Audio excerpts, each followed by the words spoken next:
believe every mountain you can climb. And if you get it wrong, you'll get it right next time. Next time. Next time.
Yeah, you need a name when you're standing at the crossroads. Every highway looks the same.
Good morning, my lords, ladies and gentlemen.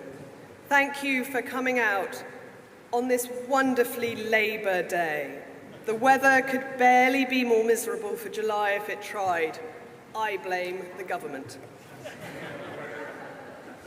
It is wonderful that so many have come together today to not gloat at the colleagues we wanted to lose and lost, not just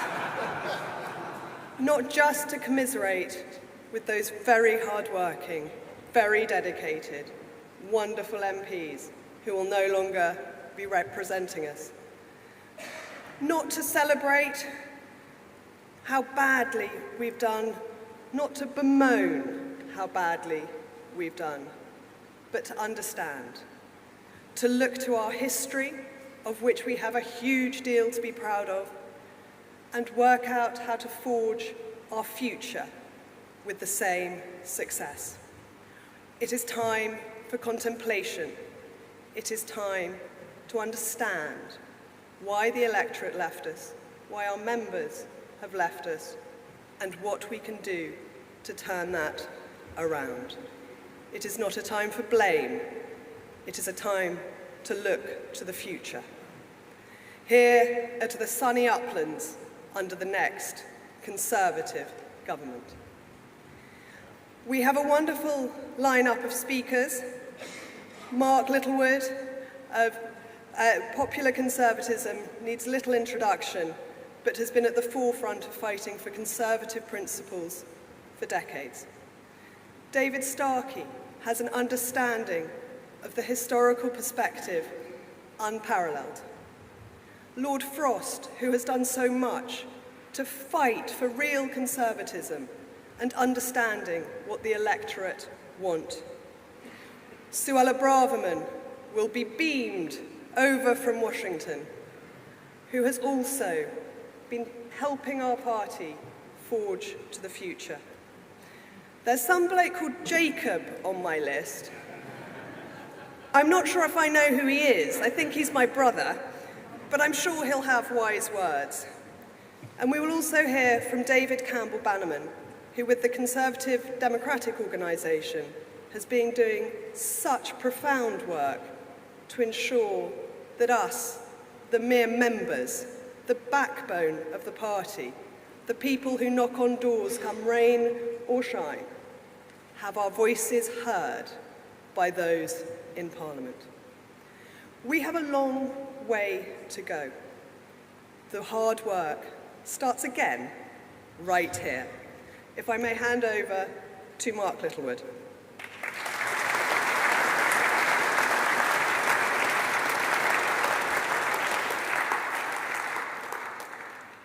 Well, thank you, Annunziata. Good morning, everybody. You've already referenced the weather. I'm sure you stole that joke from me last night. Things are already getting worse under a Labour government. But let's be honest, there are some pretty big benefits of opposition too, right? We can actually hold big meetings in Westminster without now being serenaded by Steve Bray. So look, thanks for joining us for this PopCon event here in Westminster and online, which we've called Beginning the Rebuild. Thursday night was brutal. Perhaps not surprisingly so, but brutal nonetheless. And I speak to you today as a member of the Conservative Party, but also as a fan of Southampton Football Club. Believe me, I know what brutal defeat feels like. I think in truth, looking back now, we could all feel it on the doorstep. My most dispiriting doorstep conversation was a rather strange one. A gentleman answered the door, gave me a very broad smile when he saw my blue rosette, and immediately said, "If Labour win, I'm going to leave the country." This, for those of you who don't go canvassing very much, is usually a very good sign. Not for the economy or the country, obviously, but for marking down a definite C on your paperwork. So I smiled back and thanked him, and I was about to mark him down as a definite C and take my leave when he added, to my horror, "Mind you, if the Conservatives win, I'm going to leave the country too. I'm just not a very political person, I just like travelling." Perhaps that apocryphal gentleman rather summed up our campaign. We thought we had millions of votes in the bag, but dig a little deeper. Wait for their second sentence. Listen to their fuller sentiment. And no, we didn't. So, of course, dozens upon dozens of Conservative MPs have been swept away, including cabinet ministers, household names, and a swathe of decent Tories who were just damned good constituency MPs, but got blown away in the hurricane. As Mark Twain very nearly said, some of our greatest people are dead, and I'm not feeling too well myself. But for those who did lose on Thursday, or didn't quite make it onto the green benches for the first time, I'd say please stay with us. We don't just need to build a Conservative parliamentary party from this low base, we need to build a Conservative movement and a Conservative family, and that will require a good number, all of those candidates who didn't get over the line last Thursday, to stick with us. As we know, the Conservative Party lost about 2/3 of its seats and not far off half its national vote share. Labour has won an enormous majority, despite securing only a little more than 1/3 of the vote. To begin what could be a very long march back to power, we've convened this gathering today, honestly to consider what went wrong, how to put it right, and how the Conservative Party needs to change to win back the millions of supporters it has lost. Perhaps I can say just a few words about PopCon's overall approach and philosophy. We are a grassroots-based organisation, not a parliamentary-based group. Today, therefore, this meeting isn't a beauty parade or a leadership hustings in any size, shape or form. It's the beginning of a discussion which will no doubt evolve and develop in the weeks and months ahead. It's my hope that Conservatives of all types can have the discussion honestly, frankly and meaningfully without descending into factionalism or recriminations. We need to work out what went wrong, why, and how to put things right. Such an inquiry needs to be deep, meaningful, forensic, and sincere. It also needs to be conducted in good faith and ecumenically. From PopCon's perspective, let me remind you of our broad brush analysis. First, we believe that over the last quarter of a century or so, we have allowed to grow up a statist infrastructure, quangocracy, and legal system which all mitigate against sound Conservative policy. It doesn't make our sorts of policies, low tax, less regulation and secure borders, impossible to implement, but it does make it much more difficult. This, I believe, is why the country has not become more conservative after 14 years of Conservative-led government. Going forward, an overhaul of our institutions and a restoration of core constitutional principles is going to have to be a major part of the party's policy platform. In fact, it's pretty much a prerequisite to any future policy successes we may achieve. Now, at first blush, this may sound like a fool's errand, the obscure pursuit of a political nerd. No real voters care about the mandate of the Bank of England, the advice of the OBR, or the remit of the Climate Change Committee, do they? They care about bread and butter issues, surely. Healthcare, tax, pay rises, house prices and the like. That is, of course, true, but I'm not sure the two are wholly mutually exclusive. The Brexit vote in 2016 was, I would contend, based on a view that power had become too detached from the people. It was an intangible feeling, for sure, but also very real. The bread and butter arguments that your household income will be, what was it, £2,372.36 less in 4 decades' time, or whatever it was, or that trade friction might diminish GDP by a fraction of a percent, these were the arguments deployed by Remain, and their bread and butter arguments didn't work. They lost to a more principled argument, or at least a loftier one, that how power is exercised and by whom matters, not just the immediate and often immeasurable results of such exercises. Somehow, we need to find a way to marshal these arguments for institutional change and a constitutional restoration once again.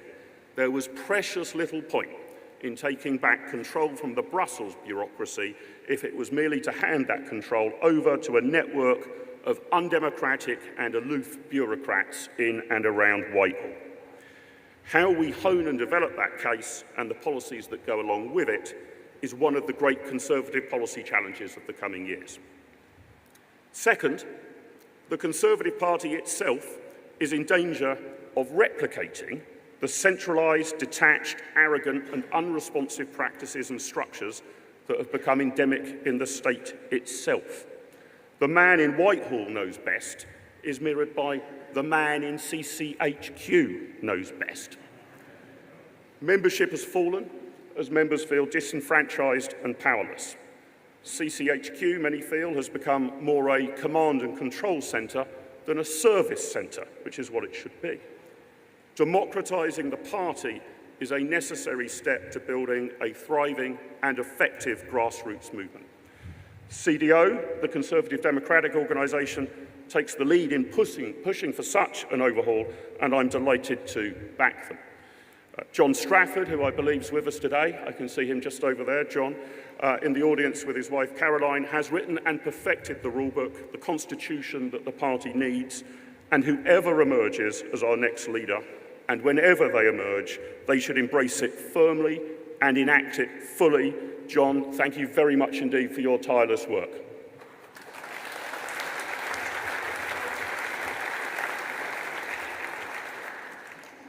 Third, any analysis of our defeat last Thursday needs to pay proper heed to the rise of Reform UK. In very rough and ready terms, vote shares for each of the major parties did not actually change that much as a total national percentage, with one, maybe two, major, massive and glaring exceptions.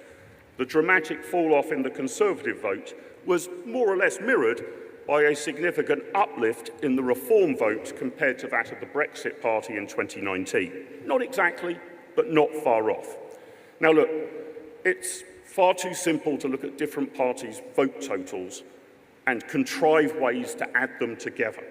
Parties receive votes, they don't own them. Nevertheless, on one analysis by The Telegraph, had Reform not run any candidates at all, 80 additional Conservative MPs would have been elected, and that was based on polling suggesting that about 36% of Reform voters would have switched to the Conservatives if they did not have their own candidate to vote for. That, of course, doesn't factor in the possibility that this figure would presumably be much higher if the Conservatives had run on a manifesto which bore greater similarities to that of Reform. That is to say, a manifesto which was unambiguously conservative. We need to be 100% clear about this and the impact on the result. This is not Nigel Farage's fault. It is not the fault of millions who voted for Reform. If the Conservative Party vacates Conservative territory, someone else will come and fill it. Nature abhors a vacuum, politics even more so. It was our fault. So, as we consider the positioning of the Conservative Party going forward, I'm sceptical of some of the suggestions that elections are always won from the centre ground. Insofar as this is true at all, it is only trivially true. In my lifetime, I believe the largest Conservative vote share at a general election was in 1979, when Margaret Thatcher came to power. The most decisive Conservative victories in terms of majorities in Parliament in my lifetime have been 1983, Thatcher, 1987, Thatcher, and 2019, Boris and Brexit. It's not at all obvious to me that these successes were achieved by identifying the pots of gold at the end of the muddled and hazy centrist rainbow and dashing towards them. The true challenge, of course, is to get whatever the centre is to move towards you. An electoral strategy based on charging to a centre ground that is hard to define and may not even really exist is an approach of being so open-minded that you can't keep anything in.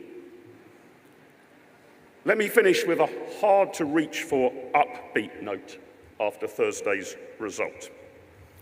It was bad, very bad, but not quite as bad as it might have been. The Conservatives came a clear second in vote share, in line with most, but by no means all, national opinion polls. The Conservatives are unambiguously the official opposition to the government. Again, not all polls suggested that outcome was certain. In other words, it's bad. It's very bad, but it's not Canada bad. There's just a little bit of maple syrup to add just a tiny dash of sweetness to a bitter overall result. This means, I'd argue, that as far as the future of centre-right politics in Britain is concerned, the ball starts in the Conservative Party's court. If we can regroup, rethink, and set out a compelling way forward, we are still afforded a serious prospect of electoral recovery and a return to government.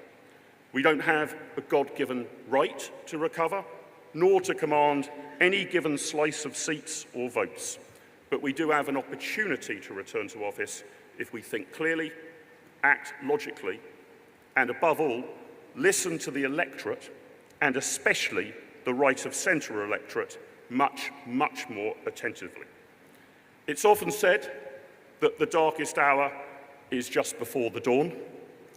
That's not really true, of course. Here in London, the darkest hour is when you get mugged and get your wallet stolen. It's only a good few hours after that that the sun rises. So let's not try to get mugged in the immediate aftermath of this dark hour. Let's appreciate that it may take a while before the sun rises again. But when it does, and it will, let's make sure that Conservatives are ready to lead our great country again. It could be a long few hours before the sun rises again, but let's try and get through the first few minutes of those long, long hours this morning. Thank you very much, and thank you for joining us.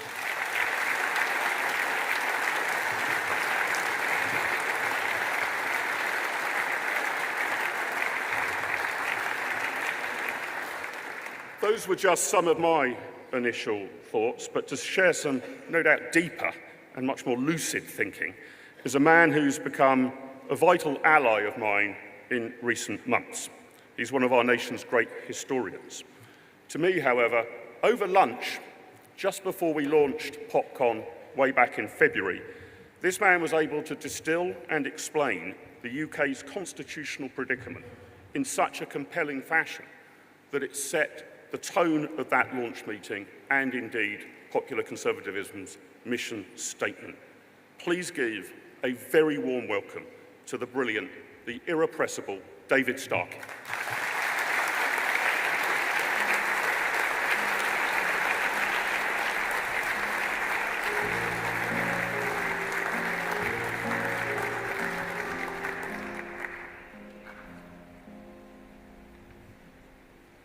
Ladies and gentlemen, that was a wonderfully rousing introduction, but I'm afraid it completely failed to give you the essential qualification that I have to stand here. Ladies and gentlemen, my father was a tool maker.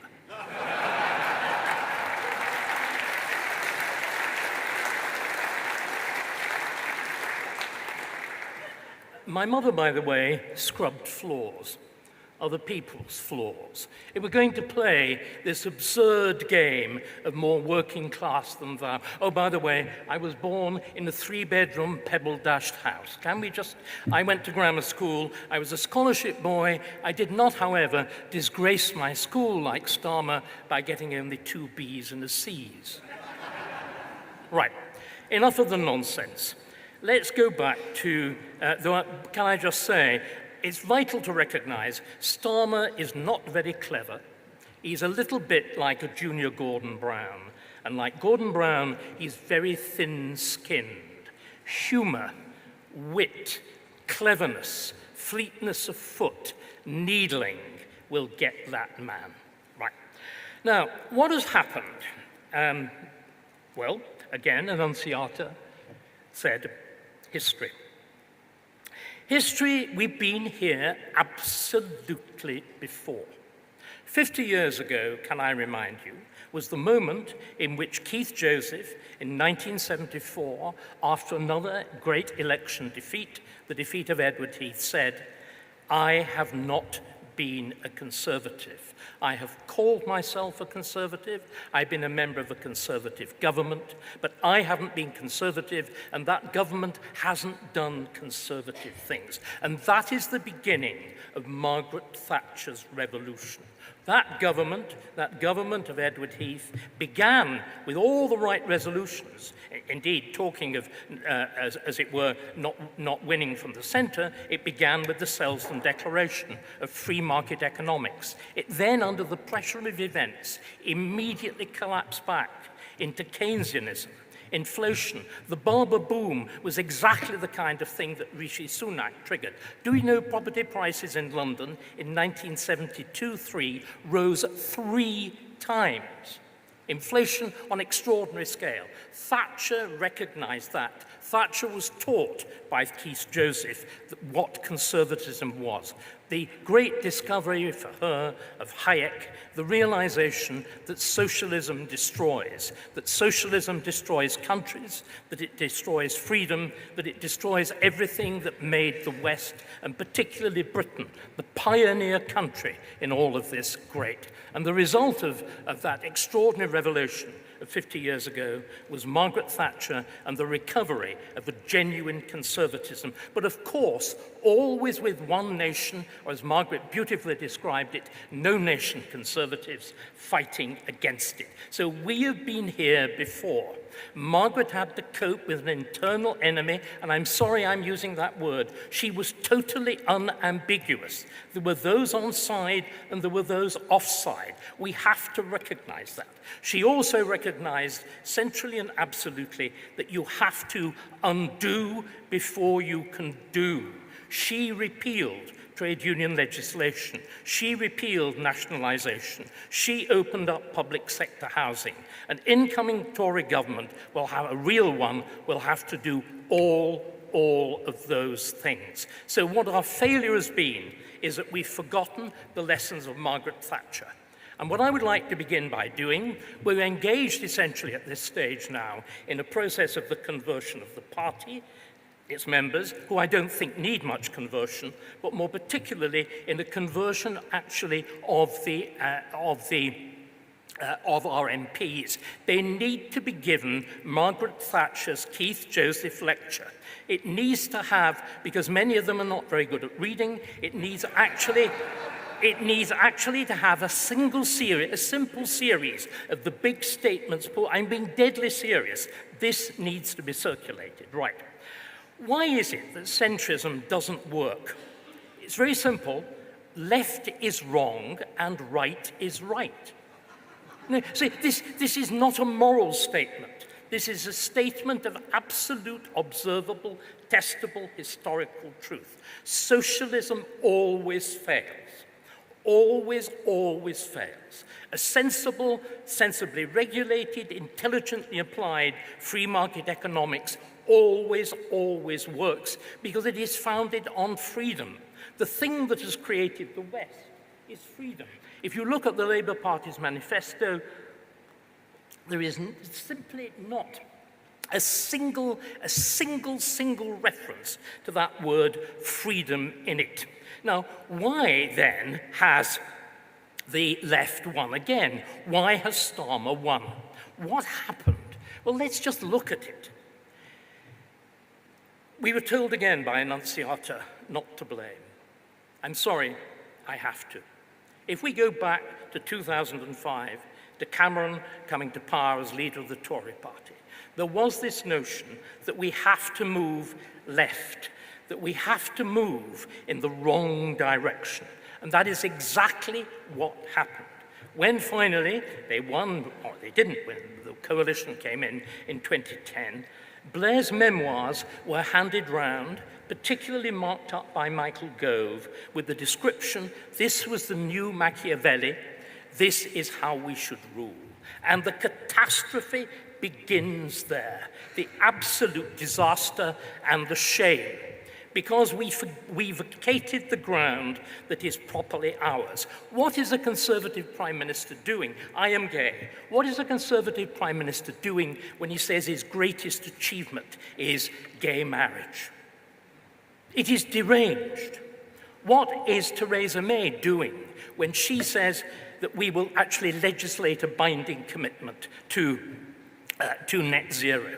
What is she doing when she talks about burning racial injustices, when we're the most equal society in the West?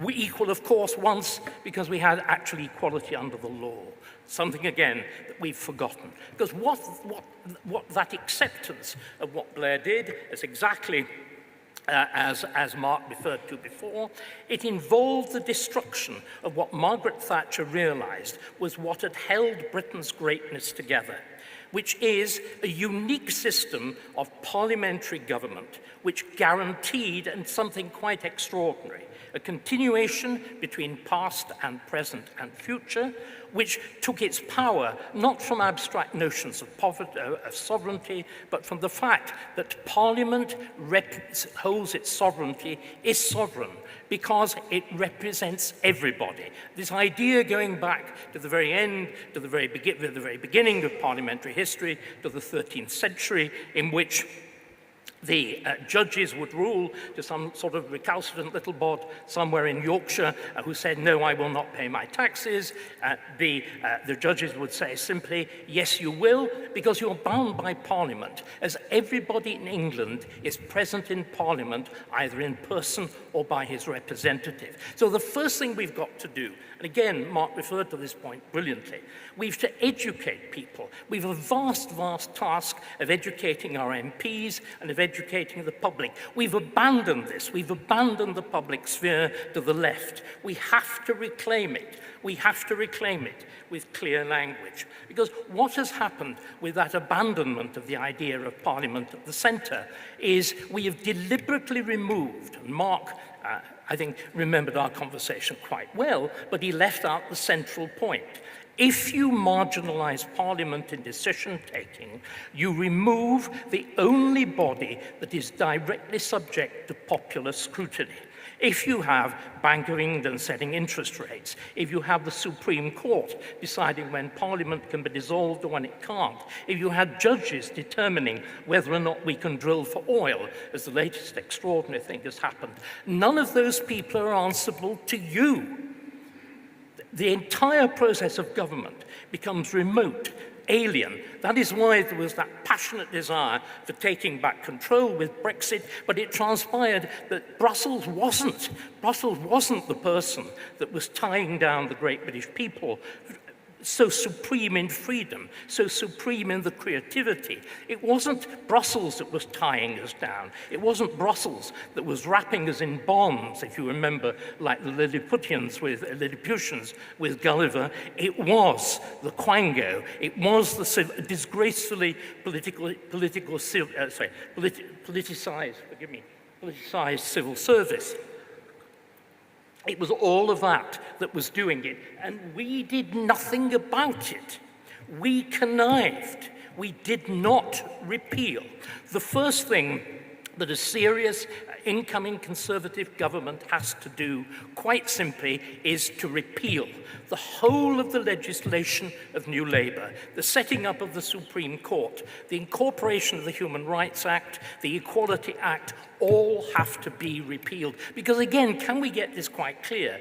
Human rights sounds lovely and cuddly. The left has perverted language. Human rights are not cuddly because human rights have been perverted. They're now designed to protect minorities against the majority.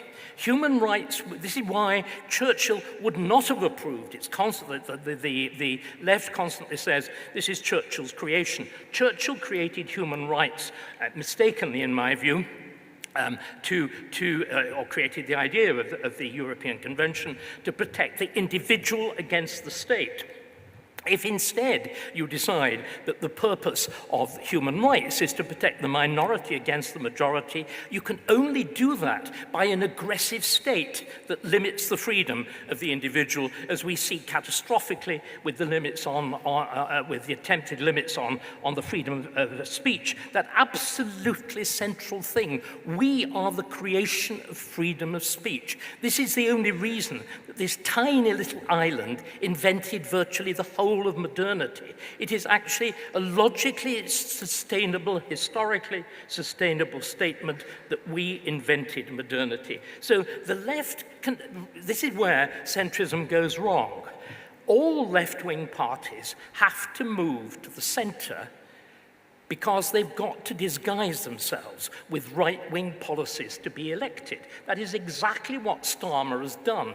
And isn't it a sign of our disgrace that in our folly, we abandon the prisons so they can no longer hold prisoners? We starve the army in favor of what? In favor of foreign aid, so that Labour can now pose as the party of NATO and defence. This is the disgrace. And the moment, of course, the right tries to move to the centre and adopts left-wing positions, as we've seen in this election, it is a catastrophe. However, I think there is hope.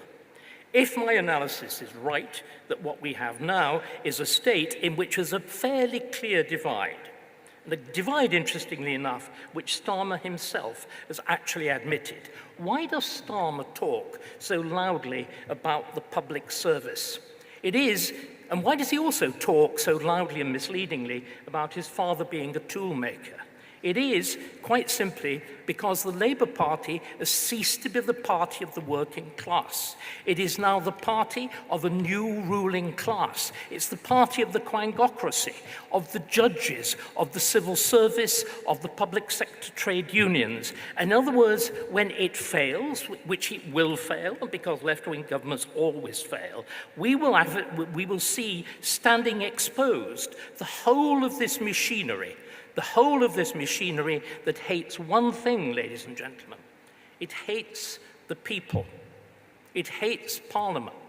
It hates democracy, for the simple reason it is only the people that have actually proved resistant to the absurd doctrines of woke. It is only amongst the people that you will find a clear understanding that women do not have a penis, that chaps do not have a cervix. It is only amongst the people that you will find a clear understanding that once upon a time it was the birthright of an Englishman and even an English woman to speak freely, and from that freedom arose everything that mattered. So what I would like us to do then is to also recognize, because we all need to recognize our failures, Thatcher failed too. Thatcher failed because you couldn't do everything at once. She sorted out the extent to which there have been nationalized industries. She cut back enormously on trade union rights. She began to open up public sector housing. But she left utterly untouched this entire fabric of state institutions. She left untouched the NHS. She left untouched the civil service, the universities, the lot. Of incoming Conservative government has got to recognize that these are the points of attack. These are the points at which we have the soft underbelly of those opposite. And we've got to recognize again, it's a proud thing to say, conservatism speaks for the people. We need to remember that. We need to be absolutely clear about that. I will end with a book which I think I've been constantly referring to it, which describes so many of the problems we face now, 1984. Those of you who are familiar with 1984 will know who the members of the party are. The members of the party are exactly whom you would expect. They are the school teacher, they are the bureaucrat, they are the so-called educated middle class. And outside, there's the great mass of the proles who continue drinking their beer and leading reasonably free lives. They're the people we will depend on. They're the people who voted for reform. They are the people that we've got to reincorporate in the party, but on a very different basis from Farage, a basis that recognises the history of the country, that recognises the history of the Conservative Party, that recognises the history of Parliament, and its ability to incorporate and to bind and to do that most wonderful Burkean thing of binding up the generations of past and present and future. The risk is, ladies and gentlemen, we do not want a right, as there is on the other side of the channel, a right which is as radical and as destructive and as dangerous as the left. We are better than that. Never let us forget it.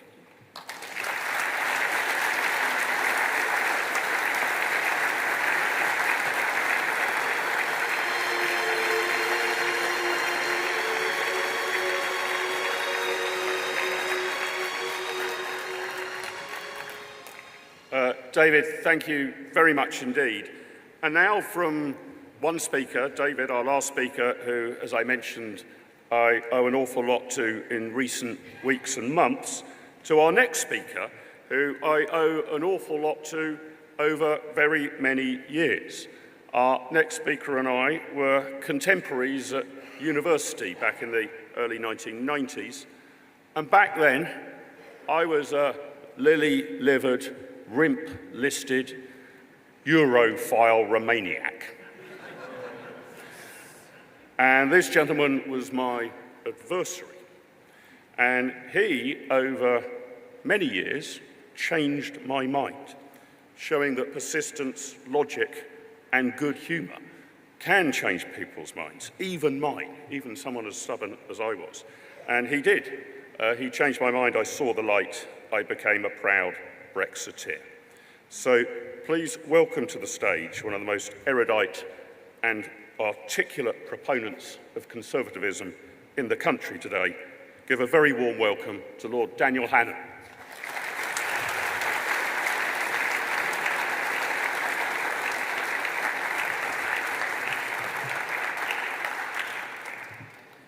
This is the midnight. Let no star delude us. Dawn is very far. This is the tempest long foretold, slow to make head, but sure to hold. There's a curious convention in this country where winning an election doesn't just mean winning it in the sense of getting the most votes, it means beating expectations. It means outperforming the last opinion poll. And of course, by that standard, the Conservative Party didn't have such a bad night. We played a blinder on the expectations management. I've got to give the party strategists that. In fact, I watched the results coming in with a number of party donors, one or two of whom are in the room now, and I can honestly tell you that when the exit poll flashed up, the preponderant mood was relief. Just stop and think about that for a second.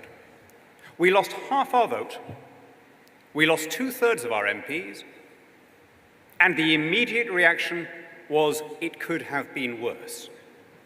My friends, this was a self-inflicted defeat.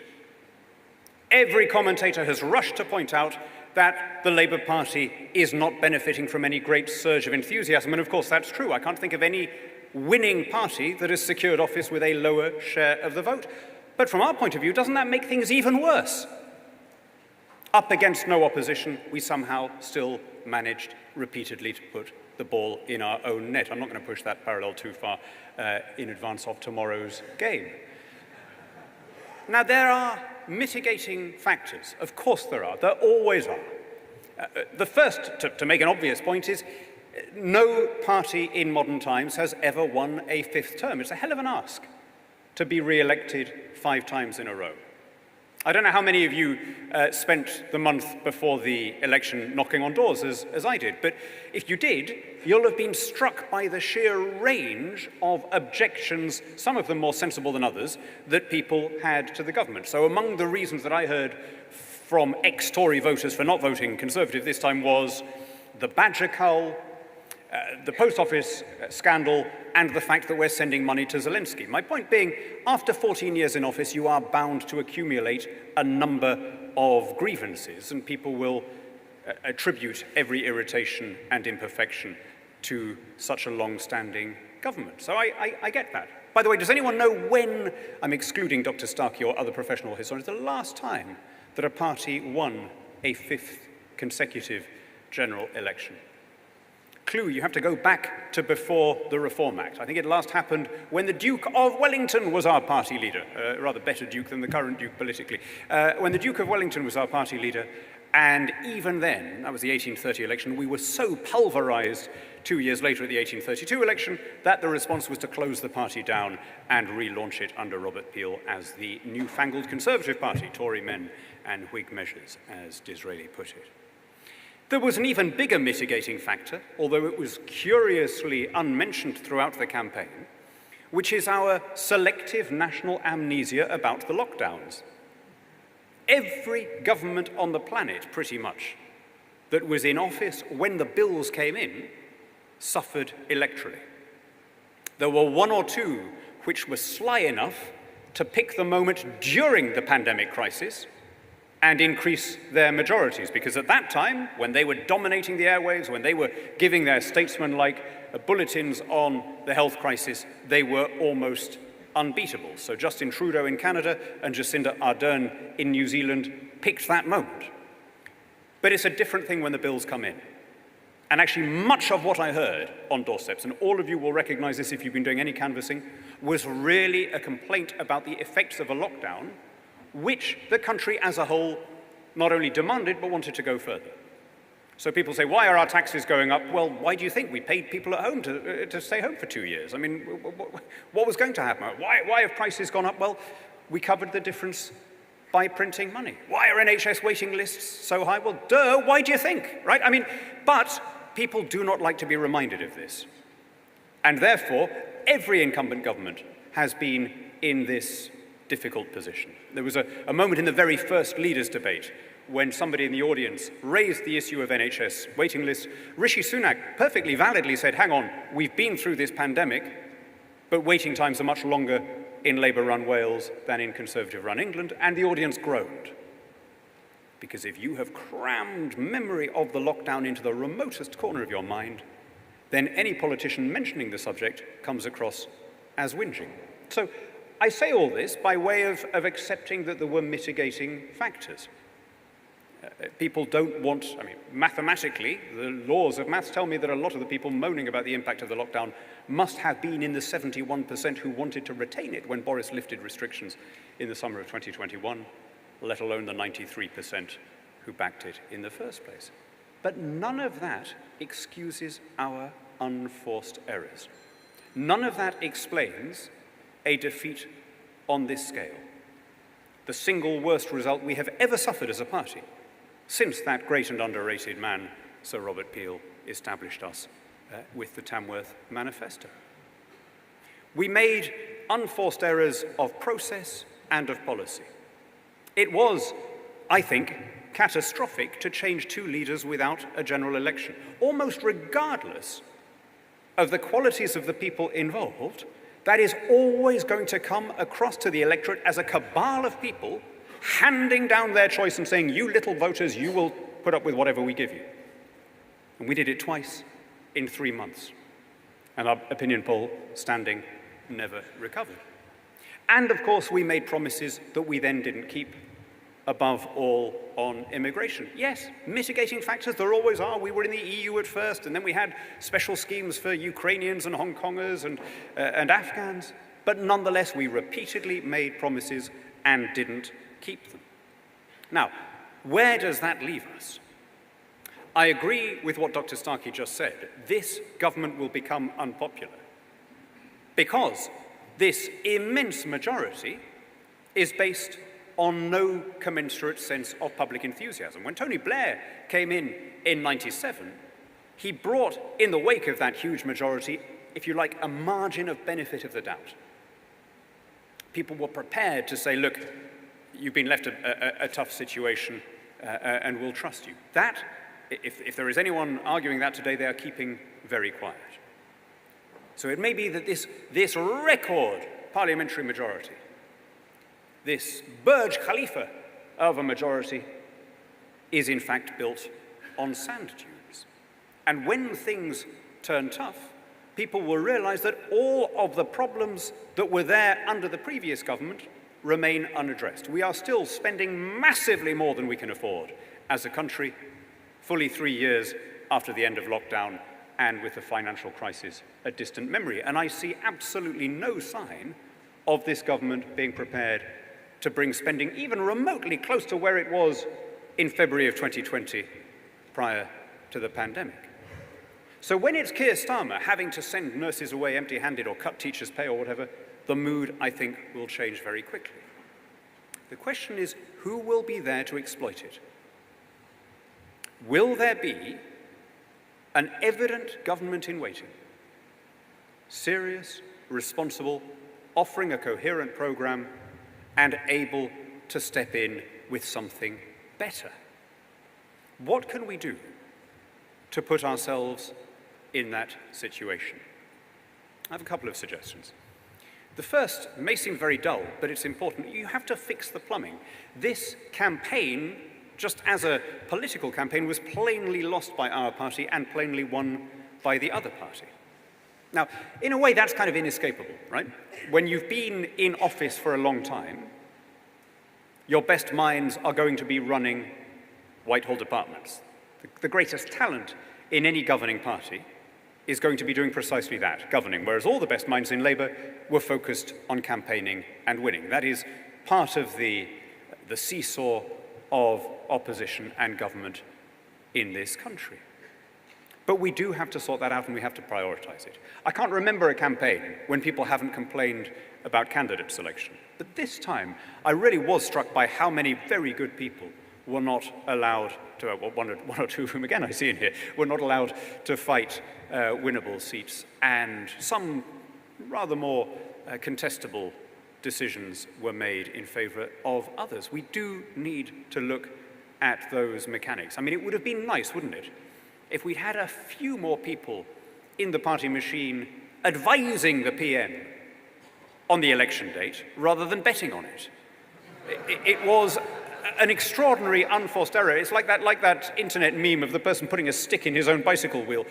We somehow managed to call an election which caught ourselves off guard, but not any of the other parties. And until we have fixed, on a very basic level, the machinery of the party, we don't expect to win the next one.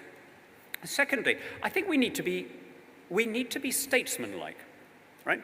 By which I mean we should resist the temptation to attack everything that Labour does simply because Labour is doing it.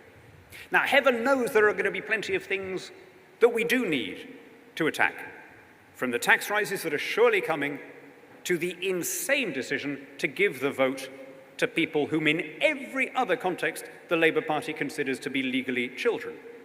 The Labour Party has enthusiastically said that if you are under 18 but over 16, you're not allowed to buy a knife or get a tattoo or get a mortgage or have Botox treatment or buy a bottle of wine or leave full-time work, but you should be allowed to vote on whether anybody else can do that. There's going to be plenty of stuff for us to oppose. But let's give them our support if we see them doing things that are basically conservative policy. Most obviously, building more stuff. Right? There's a lot of backlog of building decisions that we have tried to get through. If the Labour Party now tries to do them, we should do it. If, for example, they legalise onshore wind, which is one of the first decisions that they've announced, then our response should not be, oh, terrible, you know, you're putting hideous windmills on beautiful upland areas. It should be, yes, good, but why not extend the logic to fracking and other sources of energy? We should be a constructive opposition, and particularly this is true in the areas where Labour can do things that the Conservative Party can't. A point that Jeremy Hunt made in a very gracious and statesmanlike concession speech or victory speech in his constituency. Labour is trusted to do things on the NHS. Now, up until now, I've been very sceptical about whether they would do it. Wes Streeting talks about tough decisions. Taking them is a different matter. But it's just possible. Bringing back Alan Milburn, talking about putting the patient over the producer, it's just possible that we may get a move towards a more continental model of healthcare. And if Labour is doing that, we should support and not nitpick. And so on with benefits or pension reform or whatever it is. The big one, I don't need to repeat it all because we just heard it from David Starkey. A large part of what we got wrong and what created the space for reform was not a sort of unpatriotic, wet Tory party not trying. It was the inability of ministers to get things through hostile bureaucrats, quangocrats, and judges on everything from telling us what energy policy we're allowed to always and everywhere opposing every deportation order from the bench. And until we have fixed that, we're always going to find ourselves back where we are. We're in a very strange position where our media and political climate only wants to blame politicians. If civil servants are breaking lockdown rules, it's only of interest, it's only a story if in some way a minister can be said to be involved. Ministers are therefore blamed for decisions, whether it's repeated overturning of the Rwanda scheme, or whether it's failures of procurement, or whether it's people absconding from prisons, that a moment's thought would reveal that the minister doesn't want to happen, but that the entire machine is there to thwart the minister's will. I've been serving, I expect this won't last much longer, but I've been on the Board of Trade, and the extraordinary inertia there, the institutional resistance to lowering trade barriers, even for products that we don't have in this country. You know, we still, do you remember the great tomato shortage of last year when you couldn't get tomatoes apparently on any supermarket shelf? We were still imposing tariffs and quotas on non-EU tomatoes. We don't grow tomatoes in this country, not really. We have a very short season which doesn't clash by a single day with that of our main source countries, and yet we couldn't get a change as simple as that past our officials. Every time I raised it in Parliament, the minister would say, yes, this must happen. And he would say that so that it would be on the record in Hansard so that his officials would act on it. They never did.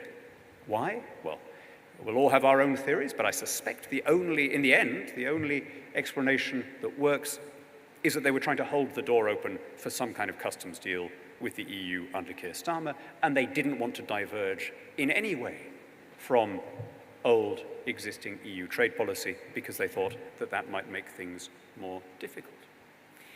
If we can put our own house in order, then the question of relations with other parties of the right assumes a secondary importance.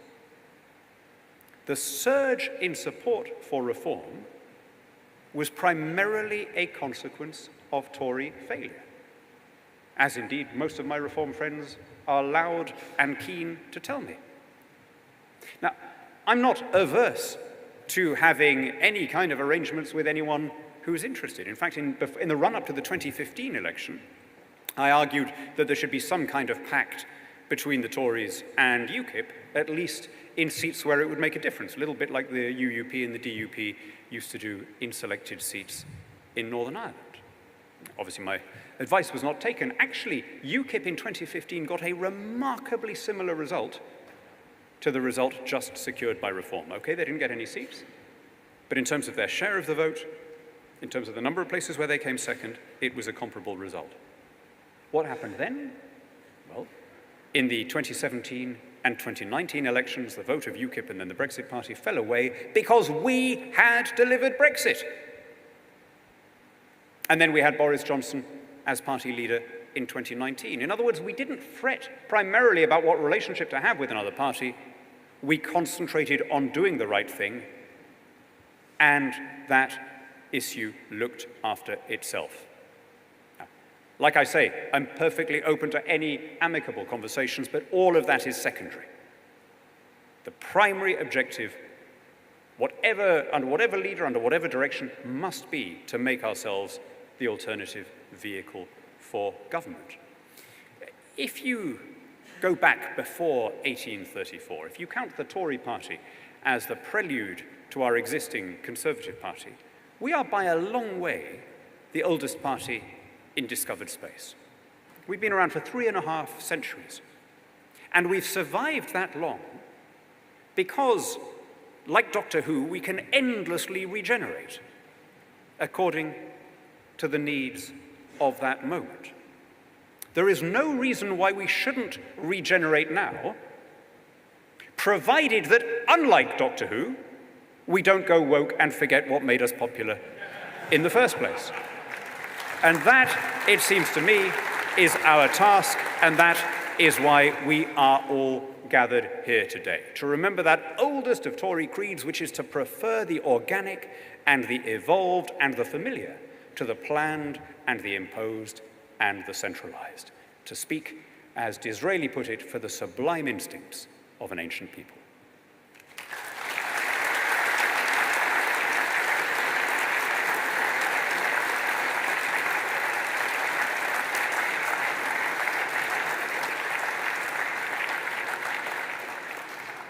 Dan, thank you so very much. I've mentioned in our first two speakers that I owe them a great personal debt to David and Dan, but our next speaker I think we all owe a great debt to. We did finally get Brexit done, and in no short way that was down to the actions, decisions and bravery of our next speaker.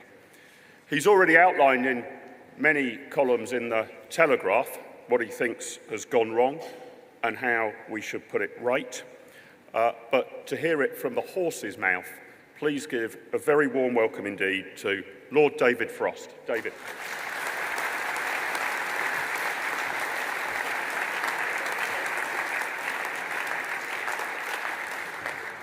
Thank you very much, Mark. Thank you also, Dr. Starkey and Dan Hannan. It's always difficult, I'm afraid, to follow the last exponent of classical rhetorical techniques when you're speaking, and Dan exemplifies those today. My lords, ladies and gentlemen, friends and colleagues, we meet today at a moment of calamity for the Conservative Party.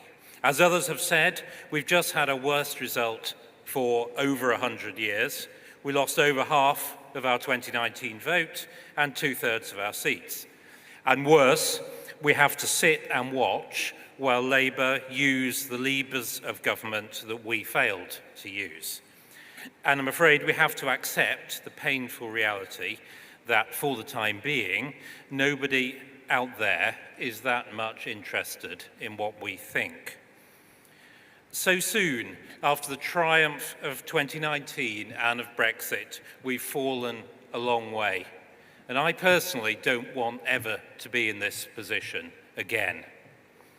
Now, it's true, it's right to avoid recriminations. It's right to avoid blame. There are many authors for this disaster. But it is also right to be angry about what's happened. For this catastrophe was entirely foreseeable and was indeed foreseen by many. I admit I feel angry myself.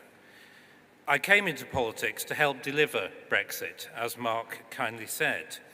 Having succeeded in getting it done and digging us out of the mess with Boris that one generation of Tory leadership had created, I found it hard to watch as we failed to deliver on the benefits under another.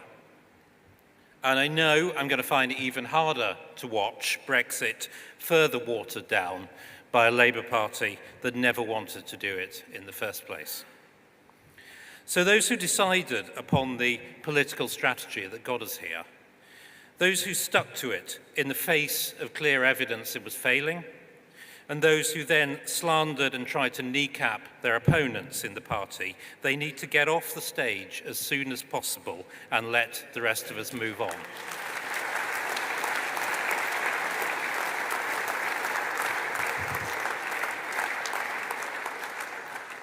Now, are we learning from this catastrophe?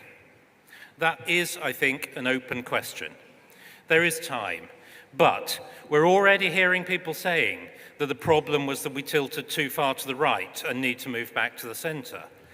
We're already hearing people saying that the problem was untrammeled neoliberalism and free markets, and we now need a softer economics, more respectful of communities. Really? Which right exactly was this that we have lived through? Which free markets have these been? The ones that push tax and spend? The ones that push tax and spend to the highest ever levels The ones that banned fracking, kept Soviet-style production targets for electric vehicles and boilers, and made our energy prices the highest in Europe. The ones that endlessly deferred to the doctrines of a foreign court rather than fix illegal migration. The ones that brought 1.5 million people into the country in 2 years and 5 million since 2010. I must have missed this right-wing paradise we've been living through.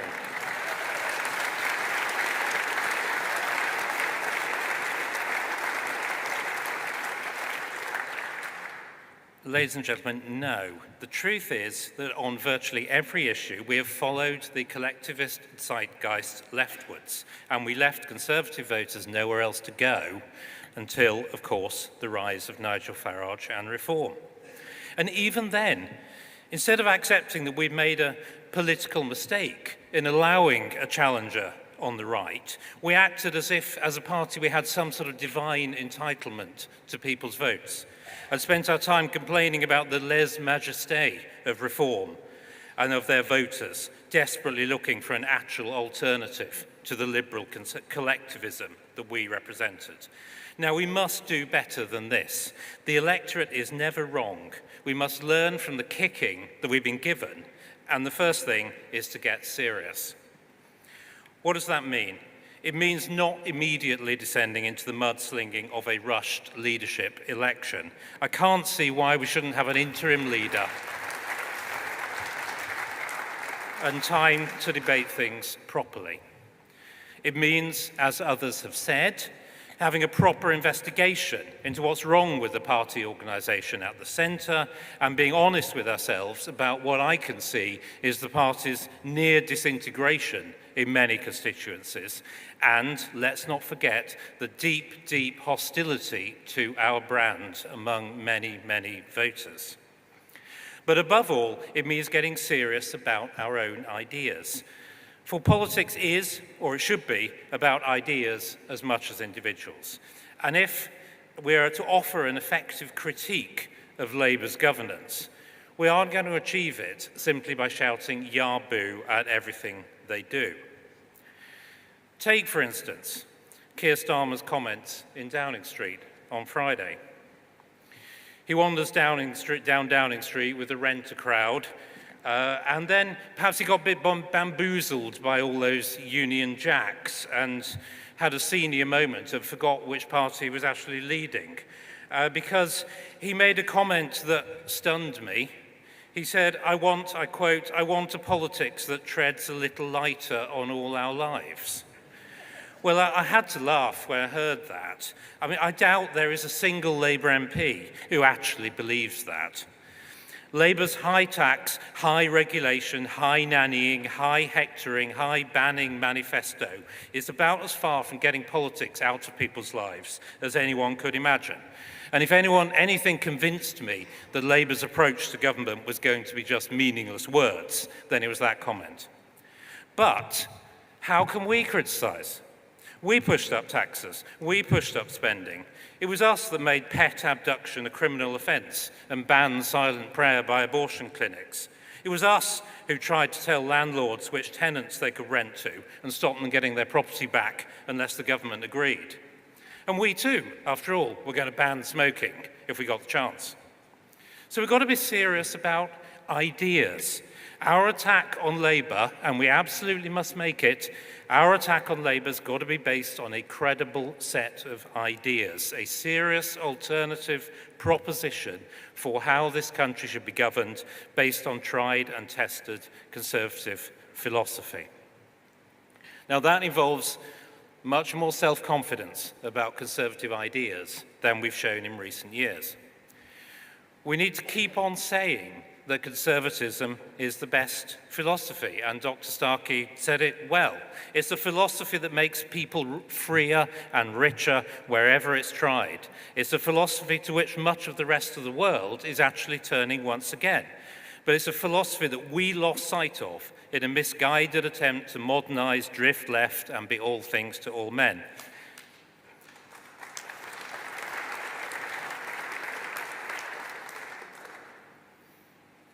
We turn conservatism into a publicly funded support scheme for pensioners and the asset-rich in southern England. We've got to shed this baggage. We've got to get back to our core ideas. We don't have to be embarrassed about them.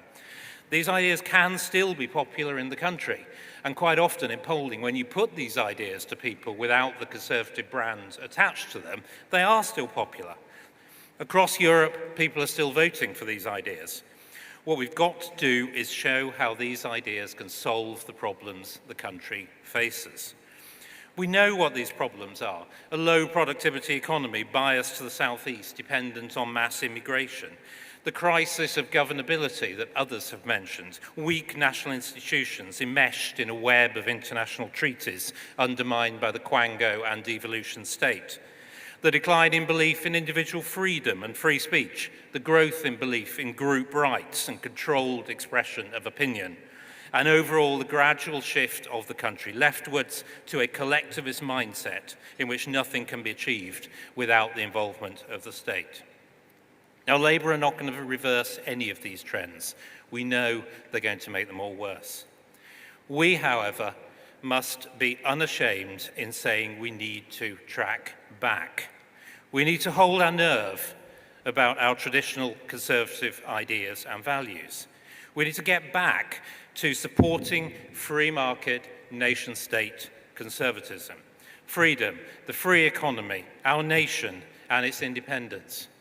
We've got to stand up for getting the government off the back of the people and of enterprise, accepting the necessity, given what we've allowed to happen to the population and asset prices, of building millions of new houses where people need them, winning the cultural war for our history, traditional values, free speech, stopping immigration and building national cohesion again, and letting our governments actually govern so they can achieve all of this. These are mainstream ideas. So the way to win next time is to build the largest possible winning coalition by convincing people of the power of conservative ideas like these to solve the country's problems. For politics isn't solely about following public opinion. It's about persuasion. It's about convincing people you have the best ideas. It's about moving this centre ground your way. That means we've got to be confident. We've got to persuade people our ideas are the best ones for the country. Then, by being recognisably conservative, we will bring back the Conservative voters who left us. And by showing that our ideas are the best ones to fix the country's problems, we start to bring back everybody else too.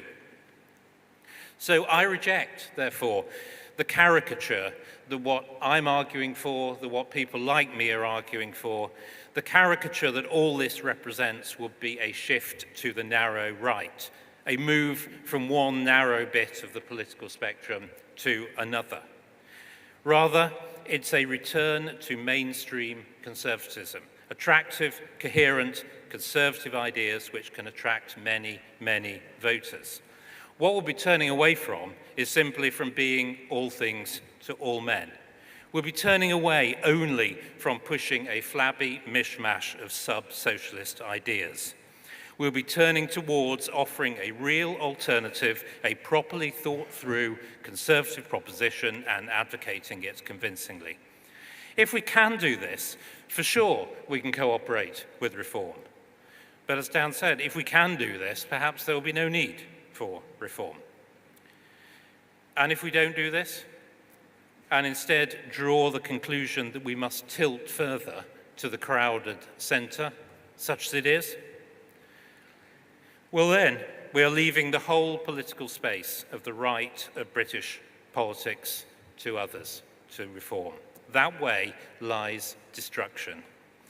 We are perilously close to taking some bad decisions which could end up wrecking this party for good. Now, some people will be sad about that, in the way that it's always sad to see an old war horse at the end of its days, or to watch the Fighting Temeraire pulled into port. But personally, I'm a loyalist to our ideas, not the institution. And if the party shows that it isn't interested in standing for our ideas and for conservatism, then what will be the point of it? Now, I don't think that worst case scenario has to happen. We can get the philosophy right, as I've outlined. We can get a leader and a leadership team who understand the problem and want to fix it. By 2027, we can, if we work hard, have a single party of the right again, with no competitor to its right, and with a clear philosophy and policies ready to fight an election. That is absolutely doable if we get serious now. As Lady Thatcher said, and I quote, "First you win the argument, then you win the election." There is no shortcut to this. Hold our nerve, keep the faith, and get to work. Thank you very much.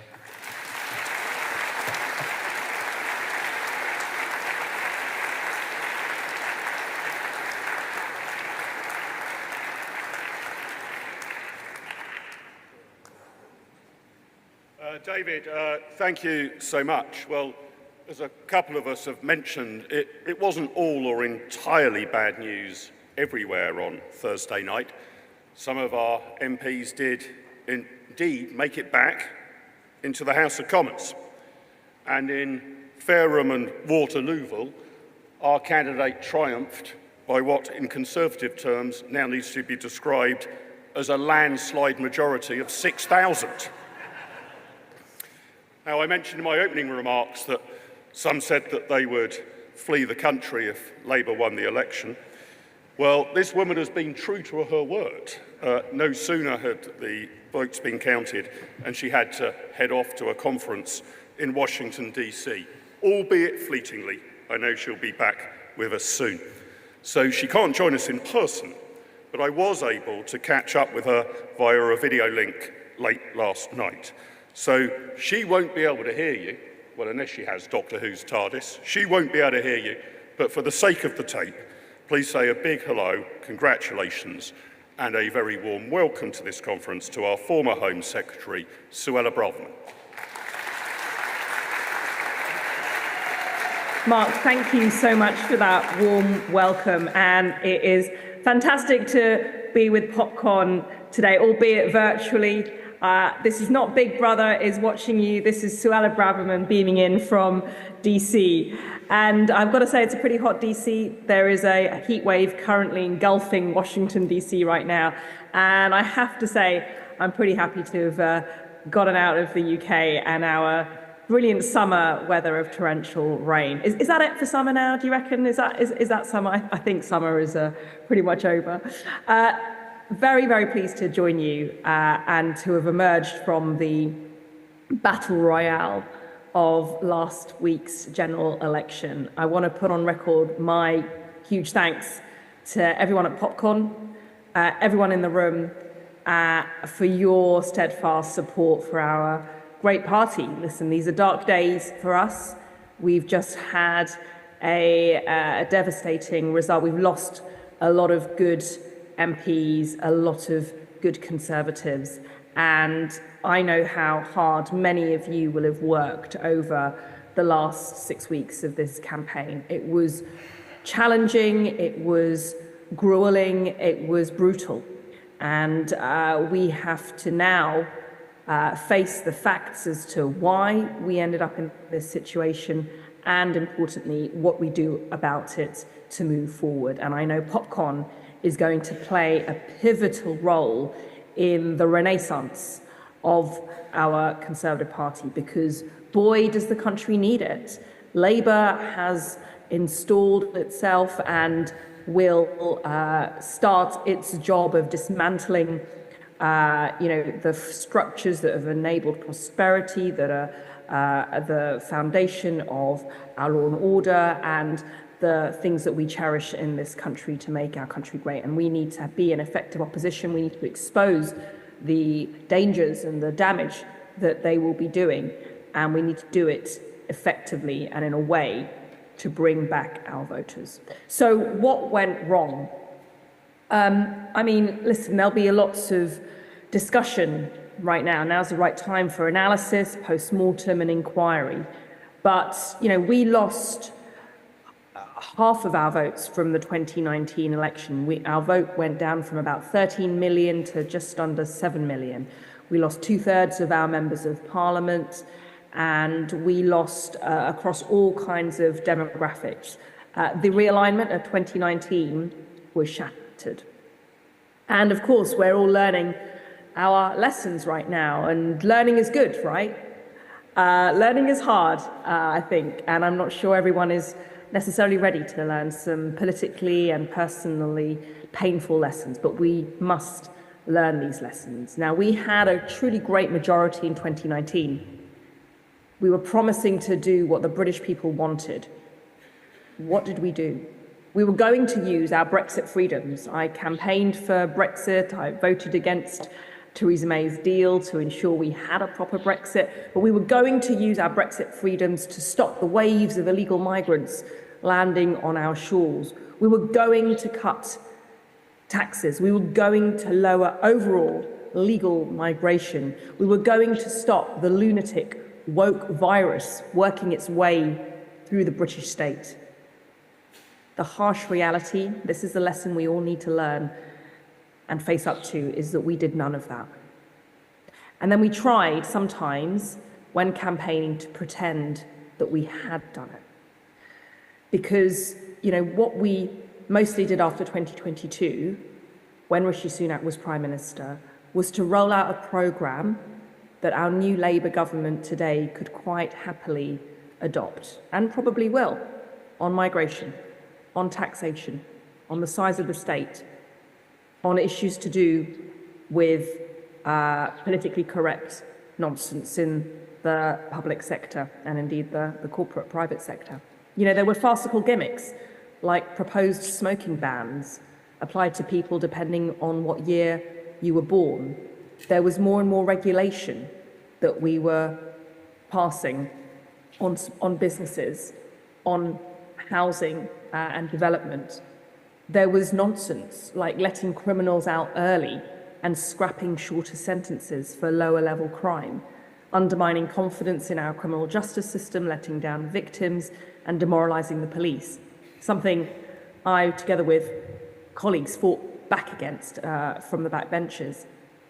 Were there to be new homes to solve the housing crisis and to empower young people and to ensure that we could empower people to start a family, to settle down, to move forward with their lives?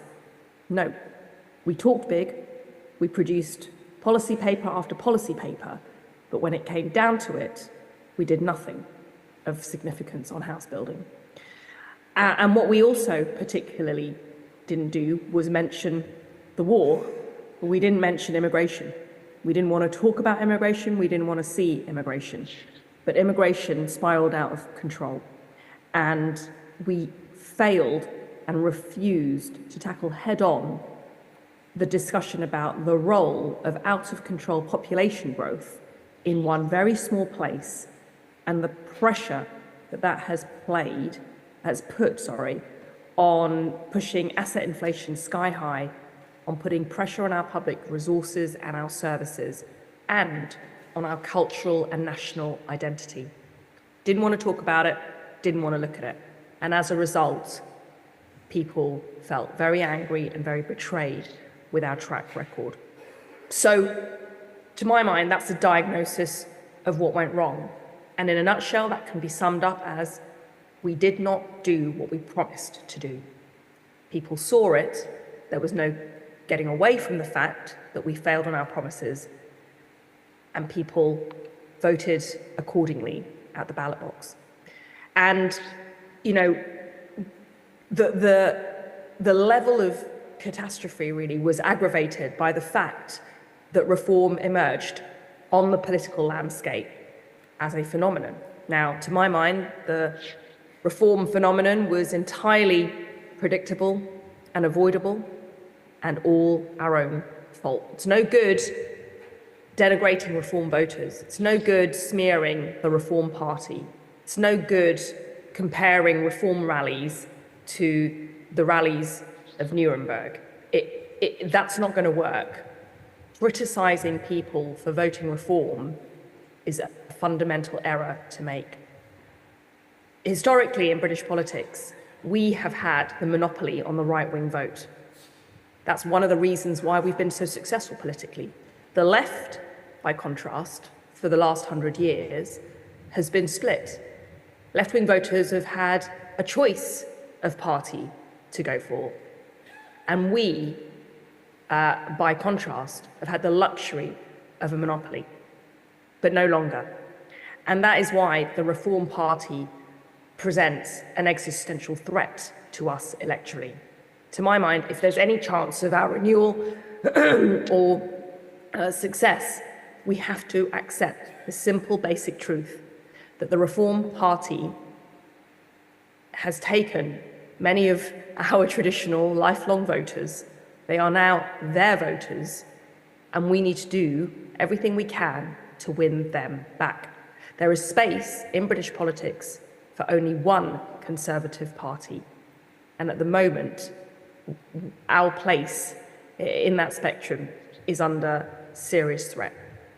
So, what do we have to do to revive our fortunes? Well, I think there are three basic themes that we need to keep in mind. First of all, we need to restore trust, not just with the electorate, but actually within our own party. The integrity of the Conservative Party has broken down. For too long, grassroots members have been sidelined, disenfranchised, and treated pretty badly, to be honest. It was members who chose an election-winning Prime Minister in the form of Boris Johnson that led us to our success in 2019. And yet it was MPs who ousted him and replaced him with their choice of candidate. Rishi Sunak, installed by MPs, led us to our greatest defeat. This was really a way of robbing members of their right, of their voice, of their say. It cannot be allowed to happen again. In this election campaign, we saw associations, hard-working members on the ground who knew their communities best, be totally ignored and disrespected and have inappropriate and frankly unsuitable candidates parachuted in because they were friends of those within the leadership, because they had worked at Number 10, because they were allies of those in power. A total undermining of democracy in our party. And we've seen many of those candidates go on to lose what were previously safe seats. Again, another example of how members must be re-enfranchised and re-empowered going forward in our party. That's how we restore trust. Secondly, we need to restore credibility on the core Conservative policies that unite all of us when it comes to being members of this great party. We need credibility on immigration. No longer have we been trusted to control and lower immigration because we've been weak, we've been squeamish, and we've failed to tackle this very pressing concern amongst the British people. Time after time, election after election, the British people have voted to cut migration, and the Conservative Party has disregarded those votes. So we need to actually show that we are serious and challenge the Labour agenda, which will be one of raising immigration. So on legal migration, we've got to point out, we've got to challenge, we've got to keep making the case for lower and more controlled immigration. And on illegal migration, I don't foresee this problem being solved anytime soon under this Labour government. They will make the UK a magnet for illegal migrants. They will only undermine our borders even further. And ultimately, they will grant an amnesty to those people who are here illegally and don't have a right to be in the UK. So we need to demonstrate that credibility on this issue by proposing and adopting as a party policy a view of leaving the European Convention on Human Rights. We've tiptoed around the subject for years, we've ummed and ahed, we've flirted with it, and we've made all of the right noises, but ultimately we've never been unequivocal about this pressing cause of the problem. cannot control our borders. In fact, we don't have real sovereignty as long as we are judged and adjudicated by a foreign court in Strasbourg.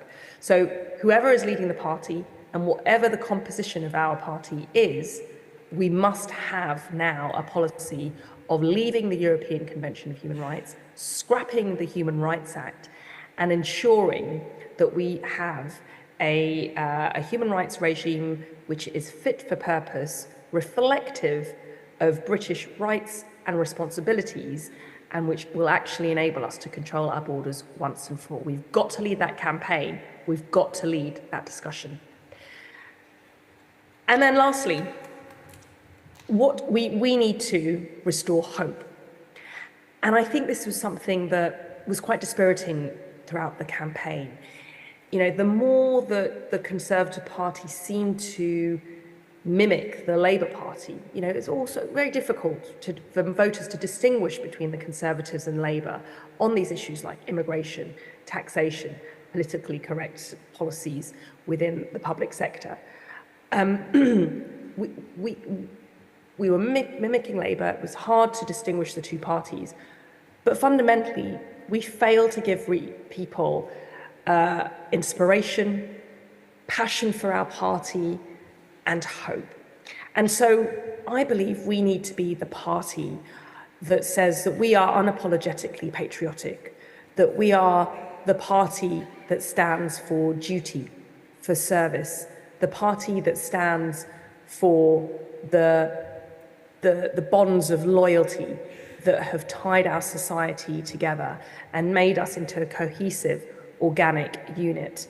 We are the party that stands for, ultimately, the true conservatism. And what I mean by that is a conservatism which says to people, we are the party of aspiration, but ultimately, that we are also the champions of family, the party of duty, of love of our country, service to our people, respect for all, community, traditional culture specific to our nation, the party of home. We must fight to protect our national culture, which is precious because it unifies each and every one of us and it allows us to feel at home in our country. That culture, what do I mean by that culture? It's a culture that's contained in our customs, in our religion, in our traditions, in our common law, in our architecture, in our music, in our arts, in our educational institutions, in our sporting traditions, and in our constitution. These timeless virtues that have made our country great over the centuries, but of which we are not ashamed. Being British, being patriotic, loving our country, admiring and revering the spirit of the great British people is something that we should unashamedly occupy. And for too long, we've been nervous, we've been reticent, we've been shy about demonstrating that love of our country. And aspiration, we need to be the party that makes it clear we're on the side of the grafters, of the strivers, of the people who take a risk to make their lives and the lives of their families and their communities better. We want to be the party that says, it doesn't matter where you come from, it's where you're going. And for me, those messages of aspiration and culture was severely missing in this campaign. And it's something that I very much dearly want my party to espouse and proclaim going forward. So those are my thoughts. Onwards, comrades. We can win, we can overcome. We've just got to learn these lessons. We've got to be honest. We've got to be patient with each other. But I do believe the opportunity is there and that we can prevail in the end. Thank you.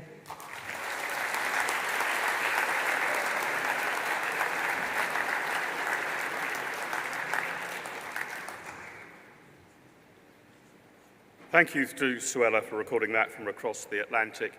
Now, as we've pointed out, there's been a good number of victories, but many more losses, sadly, at the election on Thursday night.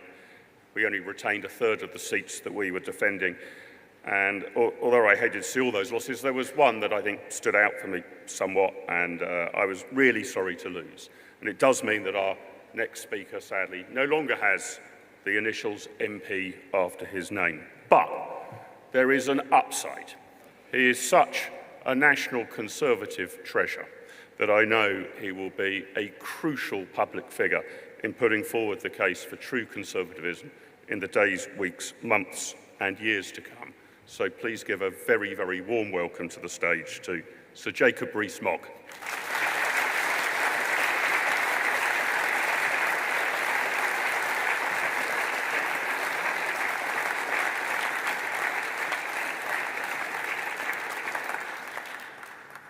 Well, ladies and gentlemen, thank you all for coming. This is wonderful. We had to move to a bigger room. So there are some Conservatives left. Because here we are, 5 days on. And what does it say behind me? It says PopCon. And I'm not sure we're either popular, and I don't think we were very conservative. So it's slightly tricky.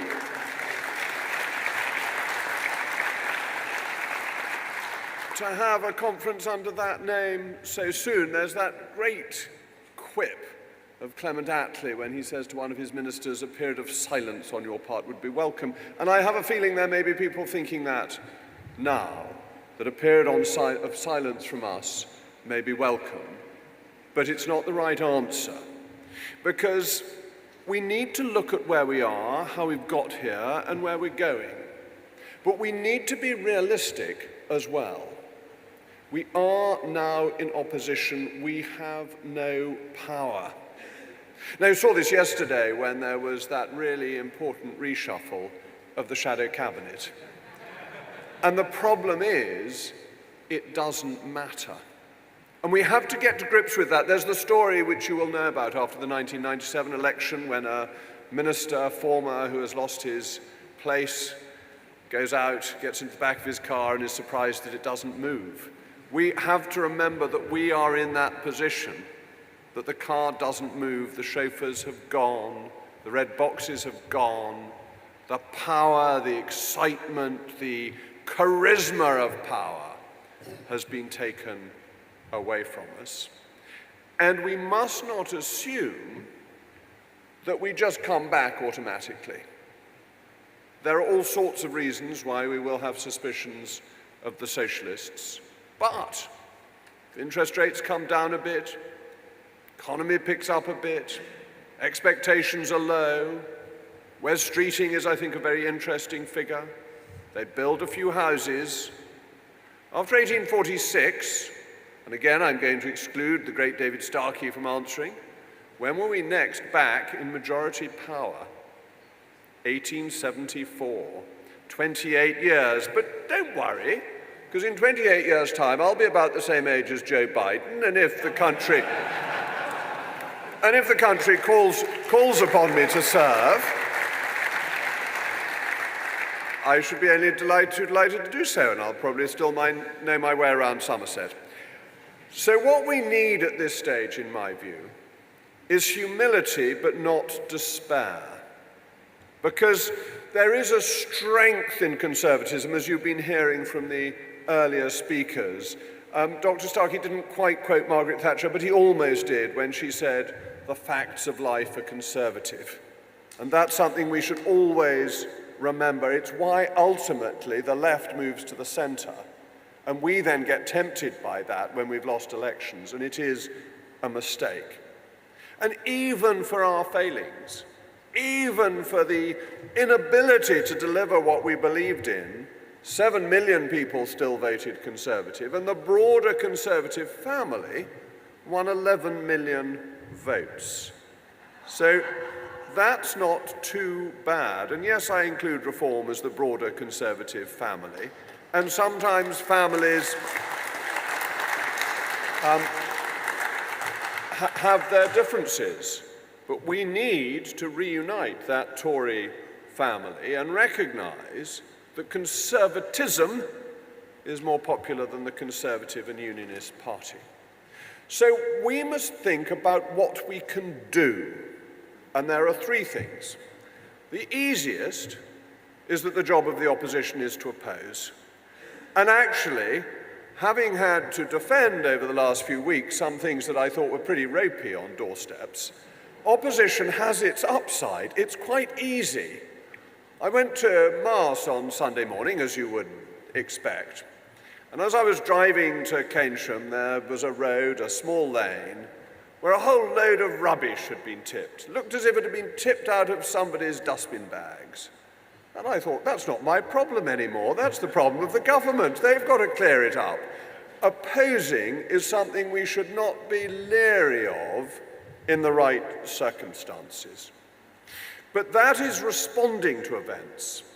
There are also things we can do that are under our control. And most of what we should do is learning from history, because we are the Conservative Party. We believe in the history of our party, our nation, and of our families. And how pleased I was to hear Suella say that we need to put the family at the heart of any reinvigoration of the Conservative Party. We should not be ashamed to be pro-family. But what we can do, what is under our control, and learning from our history first of all, is the party structure.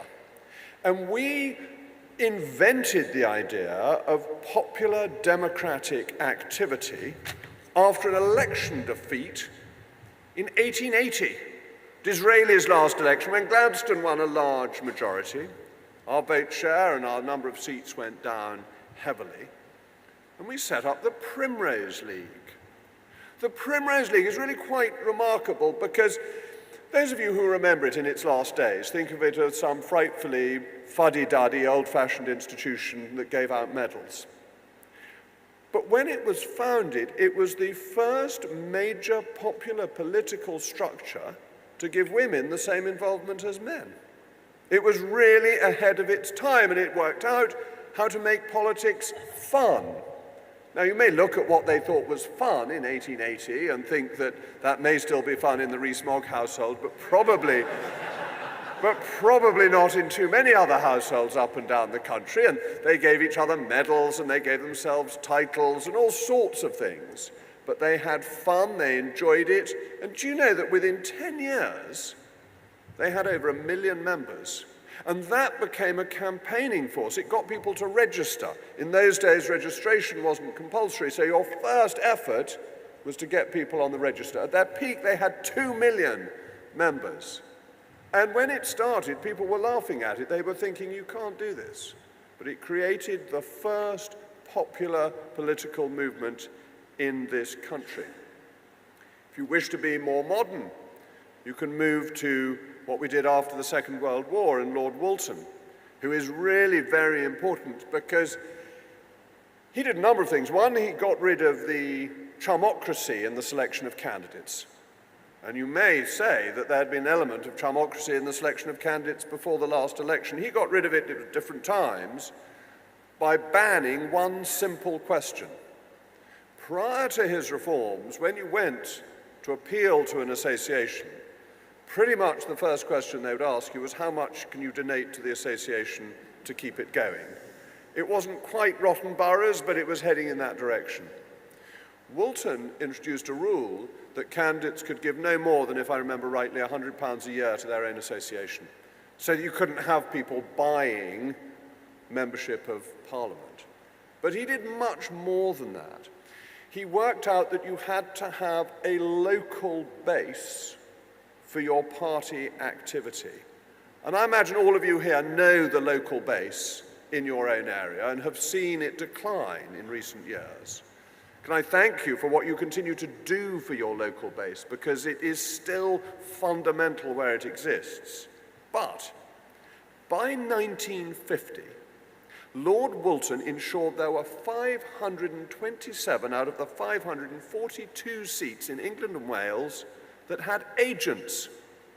Now that created a party structure, and it created a local momentum. Do you know, in 2 months in 1948, he recruited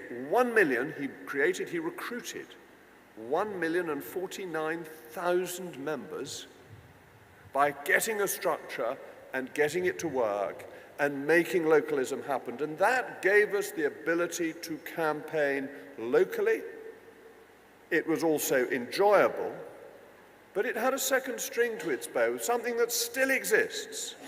Indeed, I used to belong to it many years ago with quite interesting other people. The CPC, the Conservative Political Centre. Why? Because the centre took the opinions of the association seriously.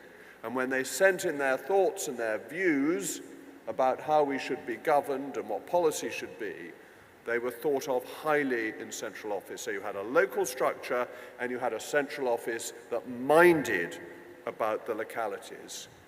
And as I said, it was fun. The Young Conservatives became a glorified marriage bureau in many ways. People enjoyed being involved with the party. We need to do something like this again. We need a party that people want to join, want to be involved with, and not the 1997 reforms which failed because they centralized, though they gave us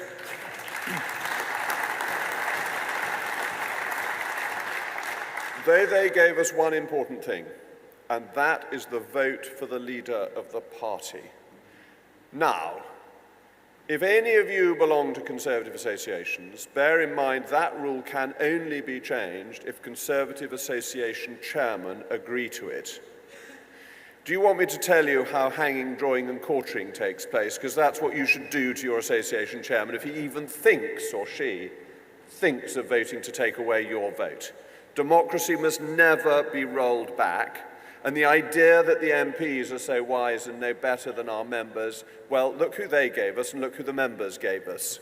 I'm with the members every time.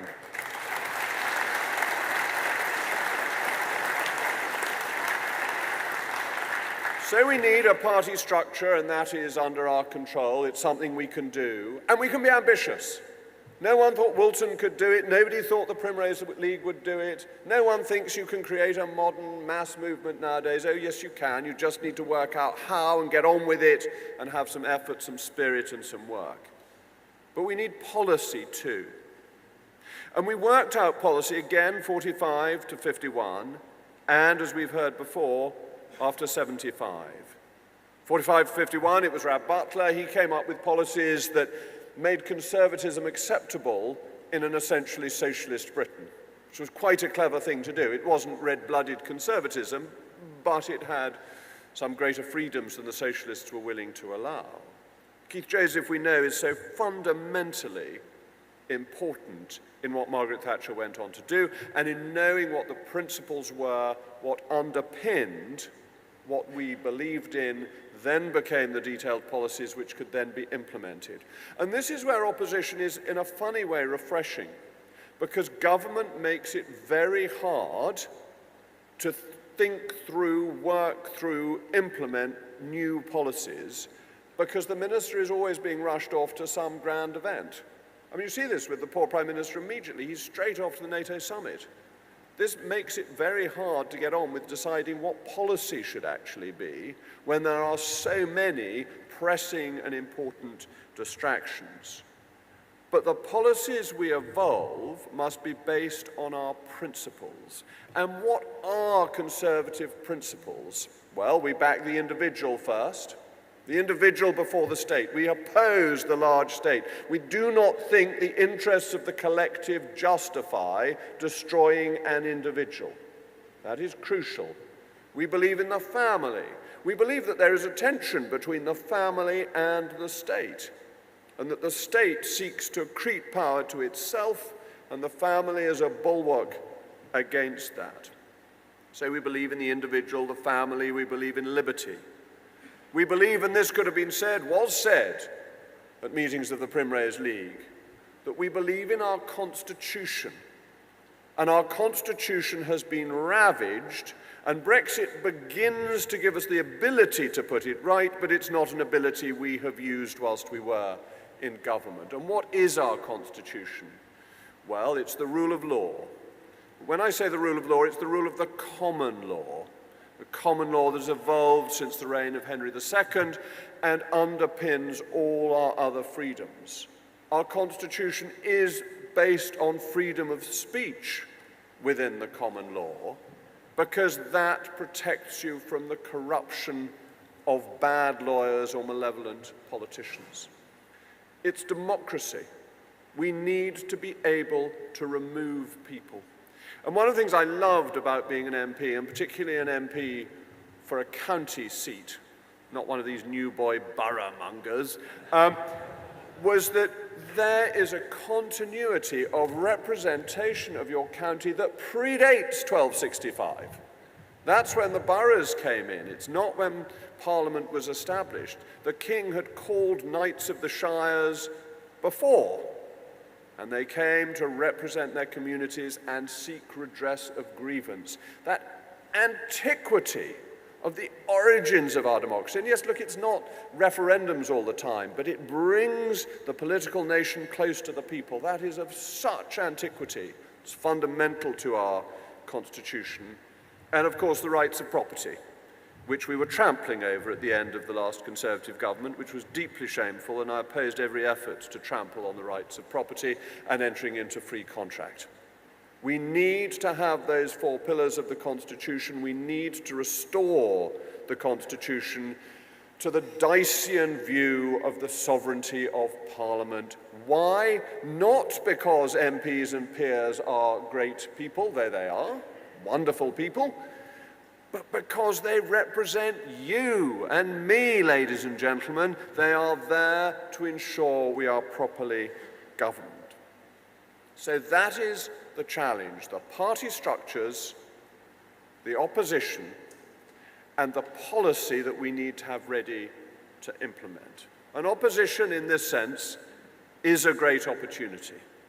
But we mustn't pretend that Thursday was not a disaster. And a reminder, a warning, an alarm bell against the arrogance of presumption that we thought we had a divine right to rule and a divine right to certain voters. We didn't. We thought our core vote had nowhere else to go. They did. And we cannot just assume that the pendulum will swing back to us or that all the Reform voters will suddenly repent. We need to win them over one way or another. But we should take heart from our history. A history of reinventing ourselves, a history of, as Dan Hannan said, being like Doctor Who, not a program I've ever much liked, but there you go, of reinventing ourselves, coming back, even when we're out of office for long periods, recognizing that there is value in conservatism, that it is popular, and that the name behind me is not an untruth. So, ladies and gentlemen, I don't say to you, go back to your constituencies and prepare for government.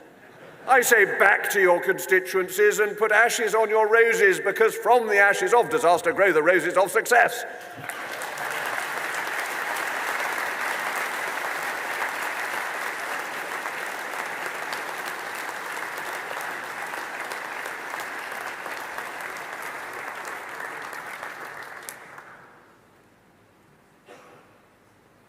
I'm getting very worried by the number of Doctor Who references, especially as a very large proportion of the electorate seemed absolutely determined to exterminate us last Thursday.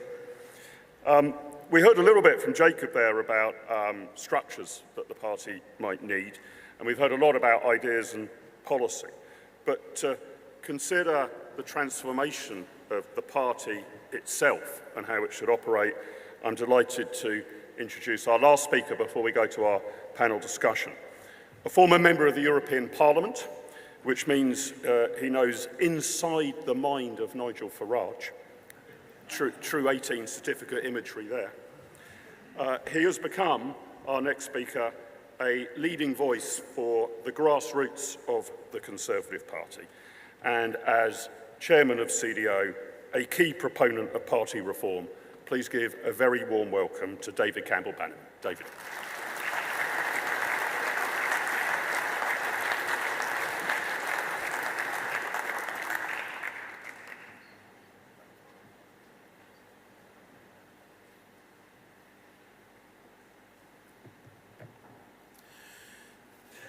Well, Mark, ladies and gentlemen, and the whole team at PopCon have done a great job today in this much bigger chamber. thank you for inviting us along and for all the support you give CDO, the Conservative Democratic Organisation.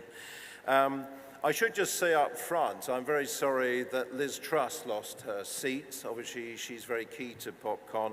I did help her. It was only 600 votes.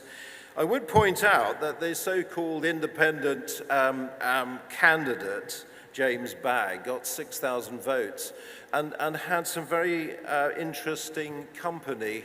He got the European movement to come up to support him, David Gauke, Dominic Grieve.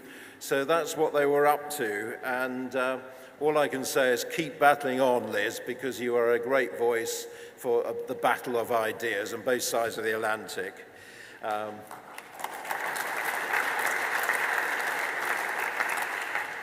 And also to Jacob, obviously, who's another great loss, but obviously he's got multiple platforms, including GB News, and he'll be back. Now, funny enough, this election has referred a lot to 1906, and I'm rather conflicted over 1906 because a certain Sir Henry Campbell Bannerman won for the Liberals, and Tunbridge Wells, actually where I was brought up, it went Liberal in 1906 and it's gone Liberal Lib Dem now. So I would like to point out in his defence that his father was Conservative Mayor or Provost of Glasgow. So it does, you know, politics does change in families. We've touched on it here. It was a terrible result. I call it a Conservative Chernobyl, a sort of meltdown of Conservative. I can't believe that safe seats all disappeared during this election. And I suddenly found myself going around the country helping people in so-called safe seats because there were no safe seats. And also to concede halfway through the campaign that you've lost it. I've never known that. So it was a terrible campaign. They should have listened to Isaac Levido. I think he was overruled, according to the Times, by allegedly Dowden and those that knew better in number 10 to have an early election. Well, that did not work out so well. Just on Sunak, Rishi Sunak, I mean, clearly he's a hard-working, competent guy, but I don't believe, and I've been saying this for a year, I've been warning, that, you know, he doesn't play on the doorsteps. He's not a natural campaigner. He never actually really got involved in politics. He was never a councillor. He was sort of parachuted into North Yorkshire by William Hague and Globalists Unite. So I think the lesson in that, and it has been touched upon by others, that trust the membership to vote for leaders, because when you get someone like Sunak, who wasn't the second time round, no one voted for him, not even the MPs. It was a coronation. And Theresa May had a coronation as well, but when the members got a chance to vote, they voted for Cameron, and we got into government, and they voted for Boris. And, you know, people point at Liz Truss, they'll try and blame Liz Truss, but remember, there was also, I think she's got great qualities, but there was also an anti-Sunak vote there. And that was, you know, ignored, and this is where we've been left. I think it's, you know, a serious fallout from that. But ladies and gentlemen, I'm not going to dwell too much on the campaign. The actual campaigning failures, I think, are fairly obvious. What I want to touch on today, because it's less obvious, is about candidates and candidate selection, because I've done a lot of research into this over 3 elections, probably mainly because I've been blocked from standing in 3 elections. But I mean, look, you know, I was lucky enough to be elected twice in the European Parliament. But what I want to say about candidate selection, I want you to know actually how it works, because it's symptomatic of everything that's gone wrong about our party, in my view. And I'm going to reveal the secrets of how Central Office fix candidate selection, so you know about this. And the first point is leave it as late as possible. You know, there were 160 candidates that were not selected when we hit the election. Now, Labour actually were well ahead of us, but Central Office regard this as an opportunity, not a threat. And why is that? Because they can bring in these things called emergency powers. And, because of the pressures in the election, they can use emergency powers, which means they can actually boil down selections in safe seats, or previously safe seats, to just a choice of 3. And that's much easier to fix, which is their game, of course. Much easier to fix. You have your favored candidate, and then you choose 2 token candidates, or maybe weaker candidates that aren't as strong in that area. And therefore, you make your favored candidates look better. And that is the way they operate. You've also got the thing that they insist on the sift of CVs taking place in central office. Now, well, surely associations can do it themselves with a bit of oversight around the country, but no, they have to all traipse into central office and form an orderly queue, and this is required. And why is that? Because then they can influence this sift. They often have their own pile of CVs that they favor, and they push those forward in this sift. And actually, if you speak to members who are involved in that, they say they are put under a lot of pressure. If they're strong, they can stand up to it. But see, central office has its favorites, and they use the sift process. But they've got you, actually. They've got you, because at the end of the day, thanks to Tony Blair and changing the law about elections, the nominating officer of the Conservative Party has ultimate power. You cannot be a Conservative candidate without the say-so of the nominating officer, and you can't call yourself Conservative candidate, you can't use a logo, you can't use a description, so you cannot be a Conservative candidate.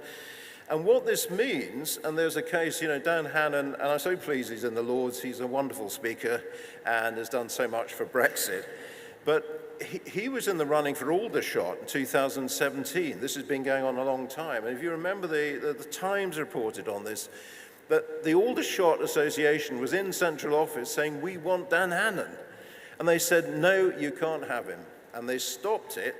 And basically, if the association had carried on, they would have taken the power away from them. They take over the entire association.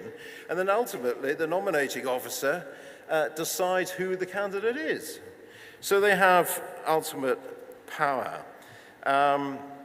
There's a number of other ways that they fix things.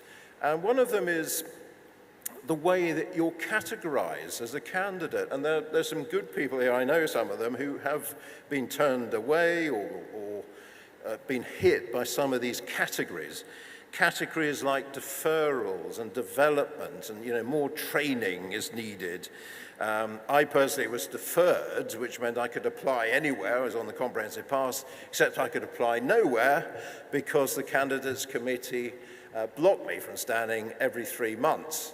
And, if I wasn't nice about Rishi Sunak, that was his criteria, then they would keep the deferral in place. And ultimately, it was too late to do anything about it. But I'm not alone, and I only raise it because there's so many good people that you don't know about who've been deferred this way.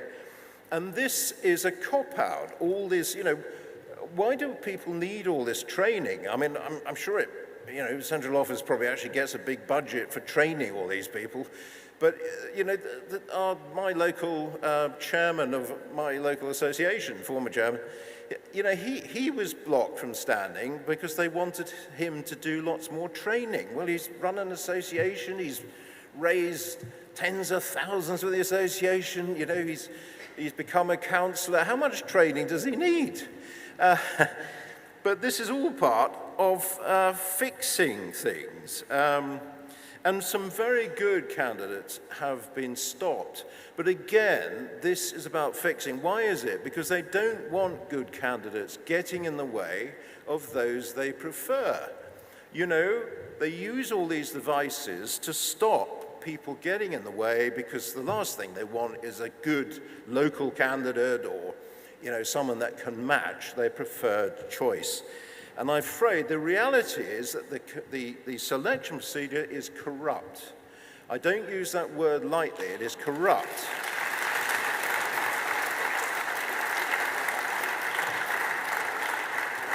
And you have a self-serving cabal, a mafia, as a senior Tory put it, that is running this. And if you read Nadine Dorris's book, The Plot, and if you're interested in politics, please read it, because it is revelatory and very serious. And in my experience, it is real, it's not fiction.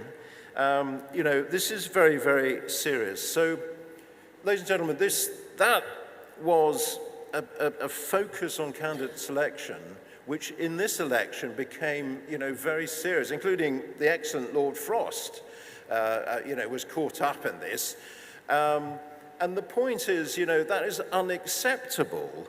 So what are we going to do about it? So I'm just going to finish by giving you what CDO is putting forward about party reform. And we call it the 7 steps. We're going to ask every leadership candidate to sign up to the 7 steps, to sign up to a new constitution, which John Strafford has been mentioned. He's helped write that. We've got a working team that's put that together. We've got it nearly ready to go for the leadership candidates. And we want to clear out central office.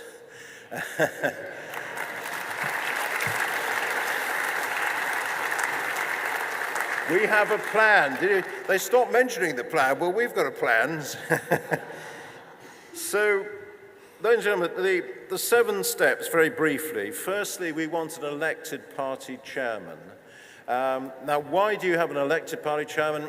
Because an elected party chairman will represent you, Conservatives, to the leader, not the leader to you, not be a patsy to the leader. And this is very relevant because in 2017, I mean, I asked Patrick McLaughlin, the former chairman, I said, is it true you weren't consulted about the general election being called by Theresa May? And he said, yep, that is true. And he said, well, he said to the Prime Minister, had you consulted me, I would advise you not to do it. And he would have been right. But that is how low the esteem is from someone who's just a patsy of the Prime Minister. But if they're an elected leader, or elected chairman, then they have a lot more power and stature. And we wanted we want an AGM, we want annual meetings, and we want the head of candidates to be elected as well, to present a report about candidates and how they're getting on. And if they're not good enough, then fire them. So electing is important. The second point, party constitution. We want 1 member, 1 vote through this AGM. I think that's very important, and you can amend the constitution with a 60% majority. Third point, which is what we've been touching on, constituency associations should have the rights to determine who their candidates are.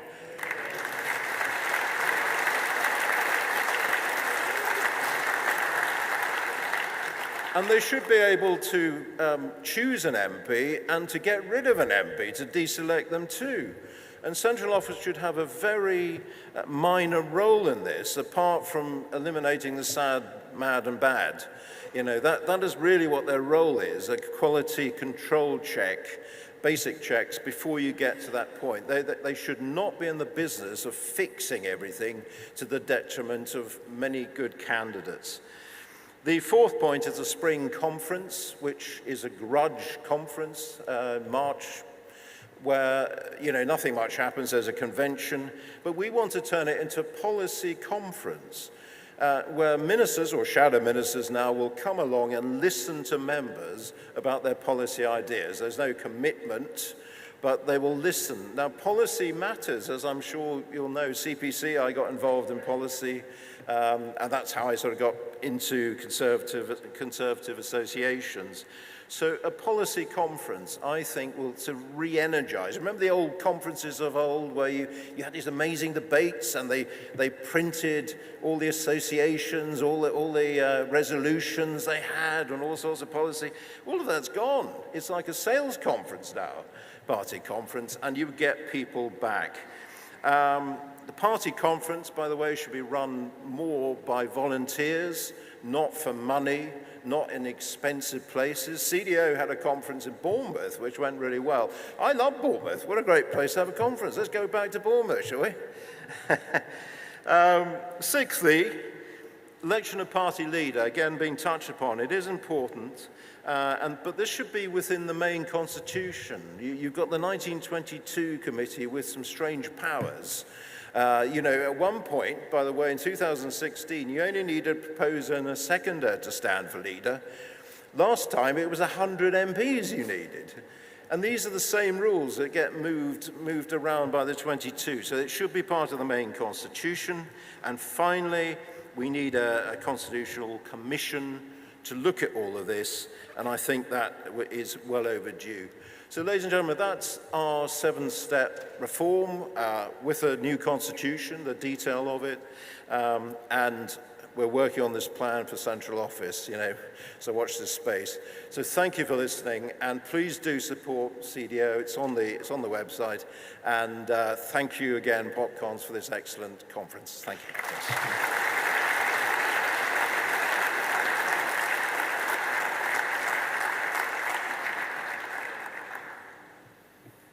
I would like to thank all our speakers so far today, but this would not be a grassroots group without the grassroots having some involvement. Some of you have already sent in questions, but get your thinking caps on whilst we just set up and ask away for the issues that matter to you, the things you think need to change, the things you have seen, understood, and know the Conservatives could do better. I will not reintroduce the panel. They have all given us wonderful thoughts already today. Andrew Allinson from Popular Conservatism also joining us. But please do put your thinking caps on, and we will take questions from the floor.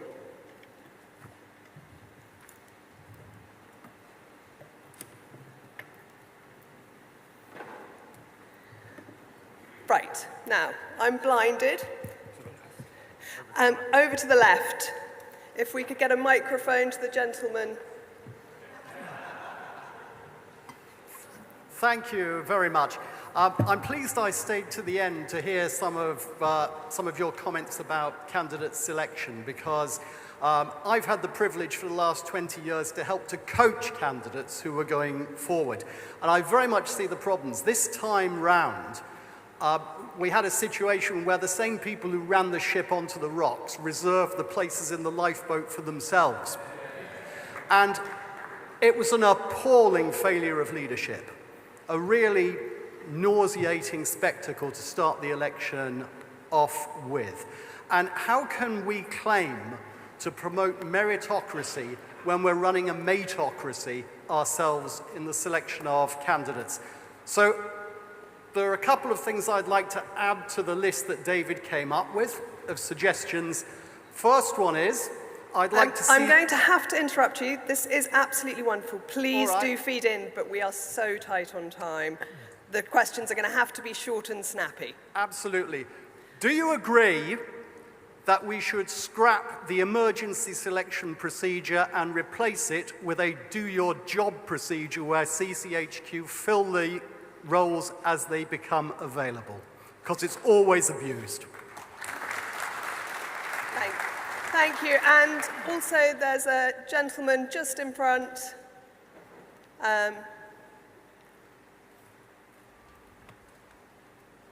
Can you see just in the green?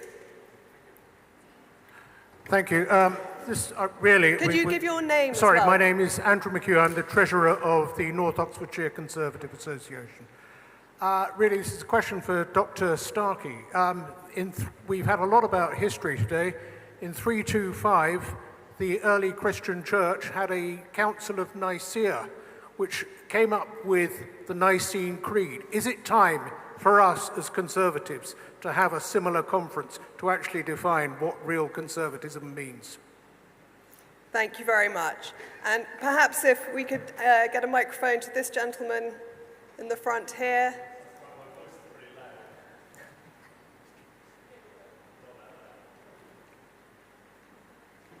If you could just give your name and where you're from. Richard Leader, Chelsea, soon to be New York in about 5 minutes' time. Annunziata, I'll keep it very, very brief. Can we please, please, please not rush the leadership election? It's so, so darned important. We shouldn't just bowl in there and install whoever comes to hand. Let's please take our time with it. Thank you. Right. I think if our panel can start with those three. Perhaps if we start at the end, and Andrew, would you like to share your views on the leadership election? Yeah, the leadership election. I totally agree. We do have to take our time on that. I think there are some elements of, well, shall we call them the wets, on the left of the Conservative Party would rather like to rush it and would rather like to put their candidate in and in some ways fix it. And I'm sure David Campbell-Bannerman will speak on this, the idea that members will have the right to vote on the leadership being taken away from them. So I think there's all sorts of things going on. I believe that the chairman of the 1922 committee is being elected this evening, but I think that the executive is getting elected next week. At least that's what I read yesterday. So if it's inaccurate, blame the media. And perhaps Starkey, David Starkey, you would be happy to answer Anthony's question on the Nicaea Council. Yes, forgive me, I do really think that we need very much investigation of what is conservatism. I began with a very serious proposal. We simply circulate Margaret Thatcher's lecture. We simply circulate that lecture. It is all you need. As I said, it would need a kind of fashionably called executive summary at the beginning.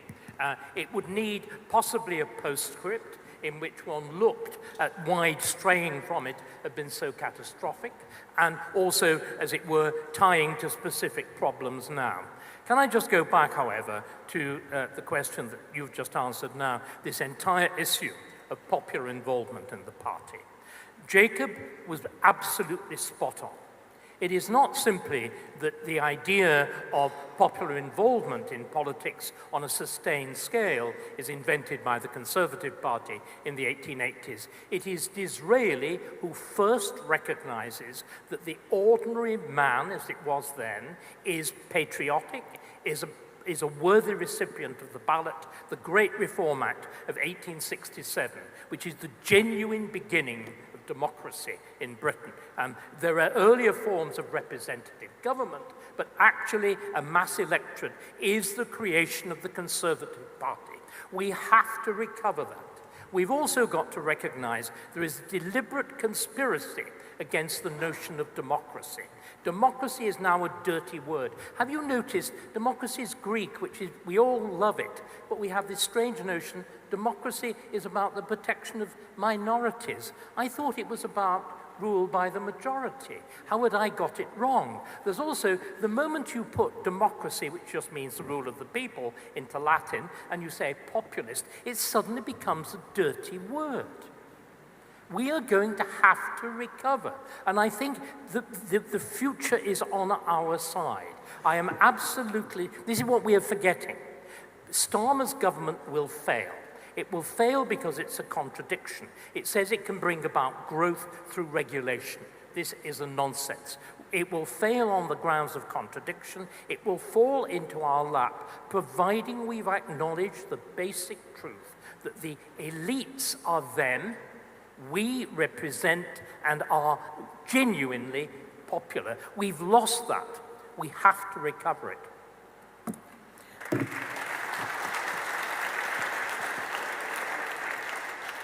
And perhaps, Mark, you might be willing to expand on how candidate selection can be made more of a meritocracy.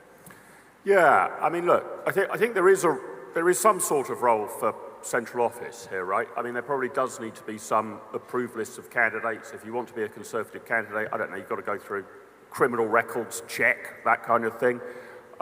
Some sort of check that you haven't said anything absolutely outrageous or been involved in crime in some way. But then, what maddened me was that seats that could have selected many, many moons ago and could have had a candidate in place, whoever he or she may be, who then built up their name recognition in that constituency over the past year or so, seemed to me to be deliberately held back to allow the emergency procedure to trip in. Absolutely extraordinary. So when a seat becomes vacant, the party should, and central office should, try and encourage the association to select as soon as possible. But it needs to be an open contest. I mean, let's be honest, the particularly egregious one, we've spoken a lot about the rule of three, was that Basildon and Billericay would put forward a shortlist of one. I mean, this is positively North Korean. I've never met Richard Holden. I don't know what he's like as an MP, but this is absolutely extraordinary. So there needs to be a much firmer rule that there'll be open selection as soon as we know that the seat is vacant, and get the name recognition for the candidate. Just one very quick point on Richard's thing about the leadership. I am minded to say don't rush it as well. I think if we kick off the contest immediately and have two candidates going forward to the membership in a fortnight's time, that's probably not the right environment for it. But there are some quite serious trade-offs here.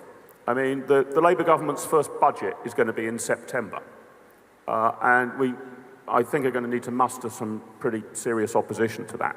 So I think I'm going to answer Richard's question with what David Frost suggested earlier. Might it be worthwhile to put in an interim leader for, let's say, the next 6, 8, 9, 12 months, something of that sort of length? Not the current leader, not the deputy leader, an interim leader who would not be a candidate in the subsequent election, but can ensure that we can muster some opposition to this Labour government from day one, rather than delaying it for 6 months until our leadership election is complete. I'm going to take more and I'll come to you. Yeah. Yes, I just on the last point first about the leadership, I worry that I don't want to get too far away from this disaster, because I think certain MPs, especially on the left, rival David Starkey on rewriting history. And Finkelstein of the Times and others are already at it, you know, trying to blame Liz Truss and it's all Brexit and Boris and all of this, when it really wasn't. So I'm happy to have it sort of, you know, by the party conference. I think we have to get on with it. I don't think we need 6 weeks. I don't think we need 6 weeks of hustings like last time. It can be compressed. We know who these people are. We know broadly where we are. On the other point the gentleman made, and it's relevant to Basildon and Billericay, emergency measures have 2 strands to them. The first one is a short list of 3, but actually in the last 48 hours, that can come down to 1, which is exactly what they used to get Richard Holden accepted or selected by Basildon and Billericay. And what happened then, allegedly, is all the activists went off and helped other seats. So that's why he got a majority of 20, and he was lucky to get a majority of 20. But that seat was actually made available in October last year when John Barron stood down, exactly Mark's point. And why was it held back? And who decided to hold it back? Like a sort of a couple of cards, and the various other seats were affected as well. And that is a disgrace, and there should be an inquiry into that, and I'm glad he's gone, frankly. Right, if I could take another 3 questions. If we could go to Lance, and maybe if we could get a microphone to this gentleman here, and the lady here afterwards. If you can give your name and whereabouts you're from, that would be great. Thank you very much, Annunziata Lance Foreman. Nigel Farage made a very pertinent observation in the last week of campaign, and he said that the Tory party claimed to be a broad church, but without a religion. And he's absolutely right. You know, we have people in our party that want to frack. There are other people in the party that believe in climate catastrophe. It can't work. There's a very interesting book called Good to Great, which talks about how organizations become great organizations. And what it says is before they start working out what it is they're going to be, you know, marketing, selling, and so on, the first thing they have to do is work out who should be on the bus and who they need to get off the bus. The question I have is, are we so divided that we need to get people off the bus rather than try and hold everybody together with a party that's just divided?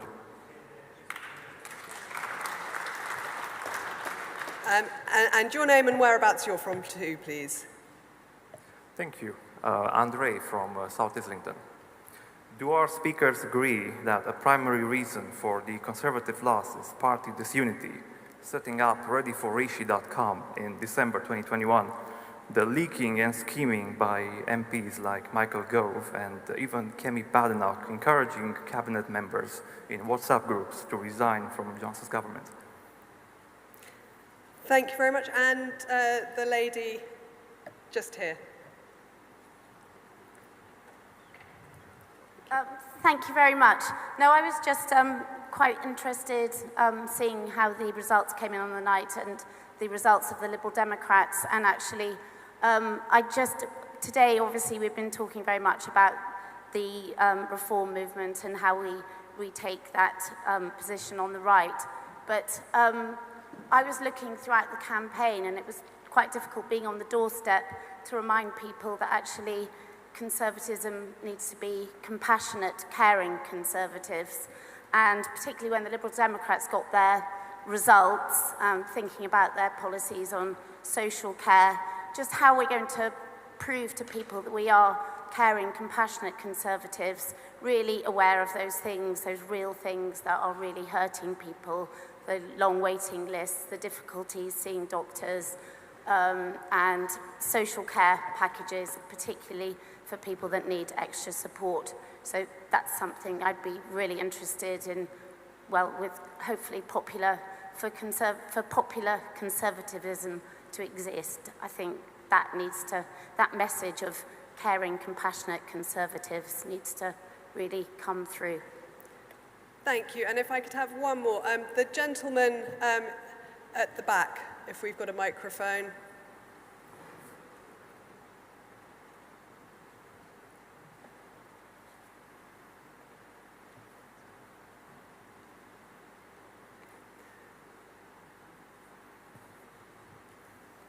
My name is Dr. Derek Morris. I came in from California to make Britain the new Greater Britain. I've submitted pages of policies to the committee. I think it's useless. We need to get rid of that. I'm the man that helped President Obama run the United States. All his policies were mine except gays, smoking weed, and health care. I would like to be a part of this leadership committee to get the policies out there that will bring us back into power very quick. Thank you very much. Perhaps, David Starkey, you might want to start on the compassion of conservatism. Every time I hear the word compassion, I want to reach for a revolver. I hate the worship of victimhood. I hate the worship of the weak. I'm sorry, we've really got to say this. Hayek is absolutely right. The welfare state is the road to serfdom. Welfarism is incompatible with freedom and economic success. It really is. And it is also leading directly to budget collapse, inflation, and the loss of confidence in our currencies. And this fact will be driven home. This fact will be driven home by the catastrophic failure of this incoming government. In other words, I'm sorry, I understand. Again, let me use brutal terms. Woke is essentially a form of female caring gone wrong. It is a parody of Christianity's concern for the weak.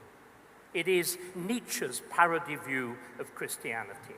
And it is catastrophic. The way we look after the poor is by making the rest of us rich. It's very, very simple. Not all the welfare in the world has taken people out of poverty. It is this, right, the Middle Ages was built on an idea of charity. Most people, apart from a handful, were desperately poor. It's the astonishing multiplication of wealth that came from freedom and capitalism and enterprise that has lifted not simply the poor in England, but the poor throughout the world.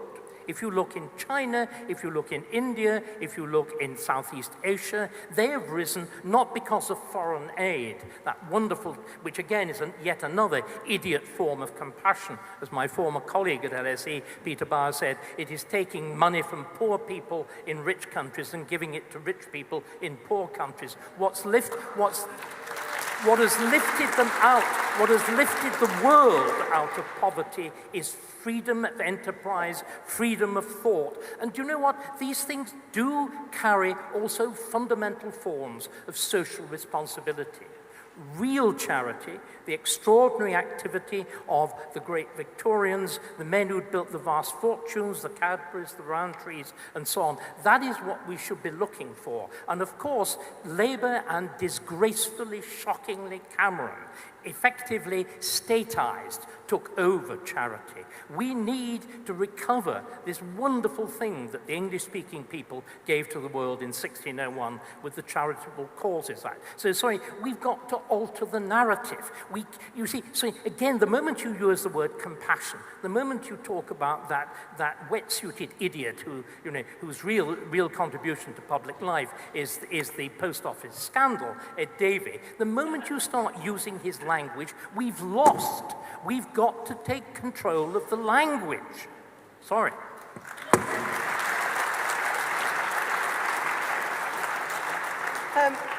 Mark, perhaps you would like to address the question of whether the Conservatives are a broad church with no religion. Yeah, I mean, sometimes it's not so much a broad church as a massive cathedral, isn't it? I mean, broader than the broadest of churches. And listen, I touched on it earlier, you know, what should be the sort of criteria that we look for in Conservative parliamentary candidates. And perhaps there should be a role for central office in this regard with regard to political beliefs. Not how many diversity training courses have you gone through, not how many in-touch leaflets have you delivered a by-election, but candidates should be asked, who is your favourite economist? And if the answer isn't Hayek or Friedman, then you're not making it onto the list, would be my view. Adam Smith, I'll allow in Adam Smith as well. That's about as broad church as I go. So, you know, we should be broad church. We should allow both the Austrian school and the Chicago School of Economics to live happily side by side with each other in the Conservative and Unionist Party. But, you know, one of my biggest worries is a good number of Conservative candidates and Conservative MPs would probably give the answer Keynes.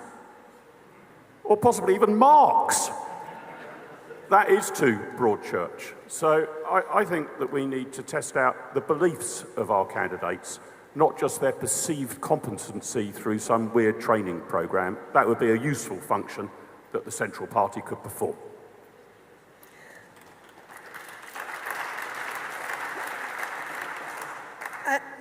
David, perhaps you would like to answer Craig's question.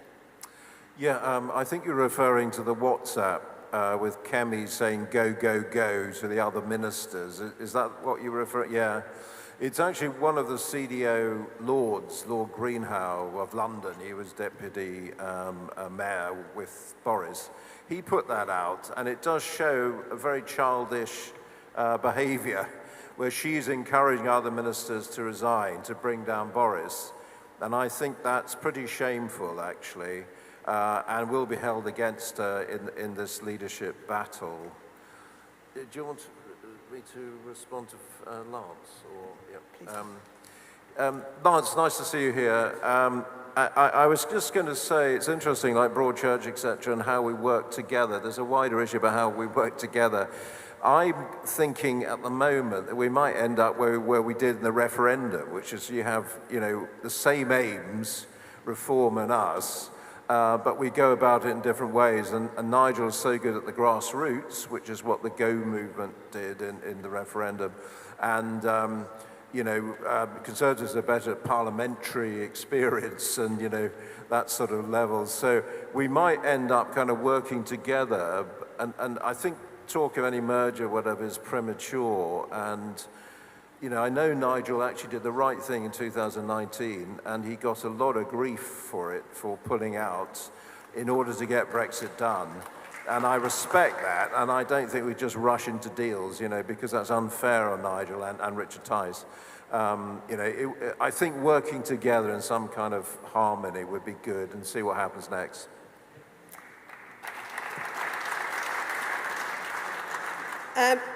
If we could get a microphone, please, to the gentleman there, and this lady in the blue jacket, and the gentleman here after that. Well, thank you for the opportunity to ask a last question. My name's John May. I've been active in the east of England in getting us out of the European Union, and for the record, I was also at Kemi Badenoch's adoption meeting, and have to say categorically that what Nadine Dorris said in her book is completely false, and therefore colours my perception of the work of fiction that a lot of the rest of that book is. However, I would like to ask Mark and the panel something, picking up on the fact that there needs to be a two-stage process, because I think what we've heard today, and it's great to hear the conversation being about what went wrong and what needs to go right. I have a business background, and to my mind, the Conservative Party is very close to a business that's gone politically bust. And for that reason, is it the view that the first thing we need to do is to fix what's wrong before we can appoint a chief executive who's actually going to get the company, if that's the right analogy, back to a stage where in 5 years' time, people will consider voting for it and buying what the Conservative Party has to offer? Thank you. And Madam? Caroline Strafford from Beaconsfield. Could we agree that everyone working at CCHQ is a member of the Conservative Party? We were told by a deputy chairman of the party that a director voted Lib Dem at the previous general election, not the last one. So let's clear out the Lib Dems.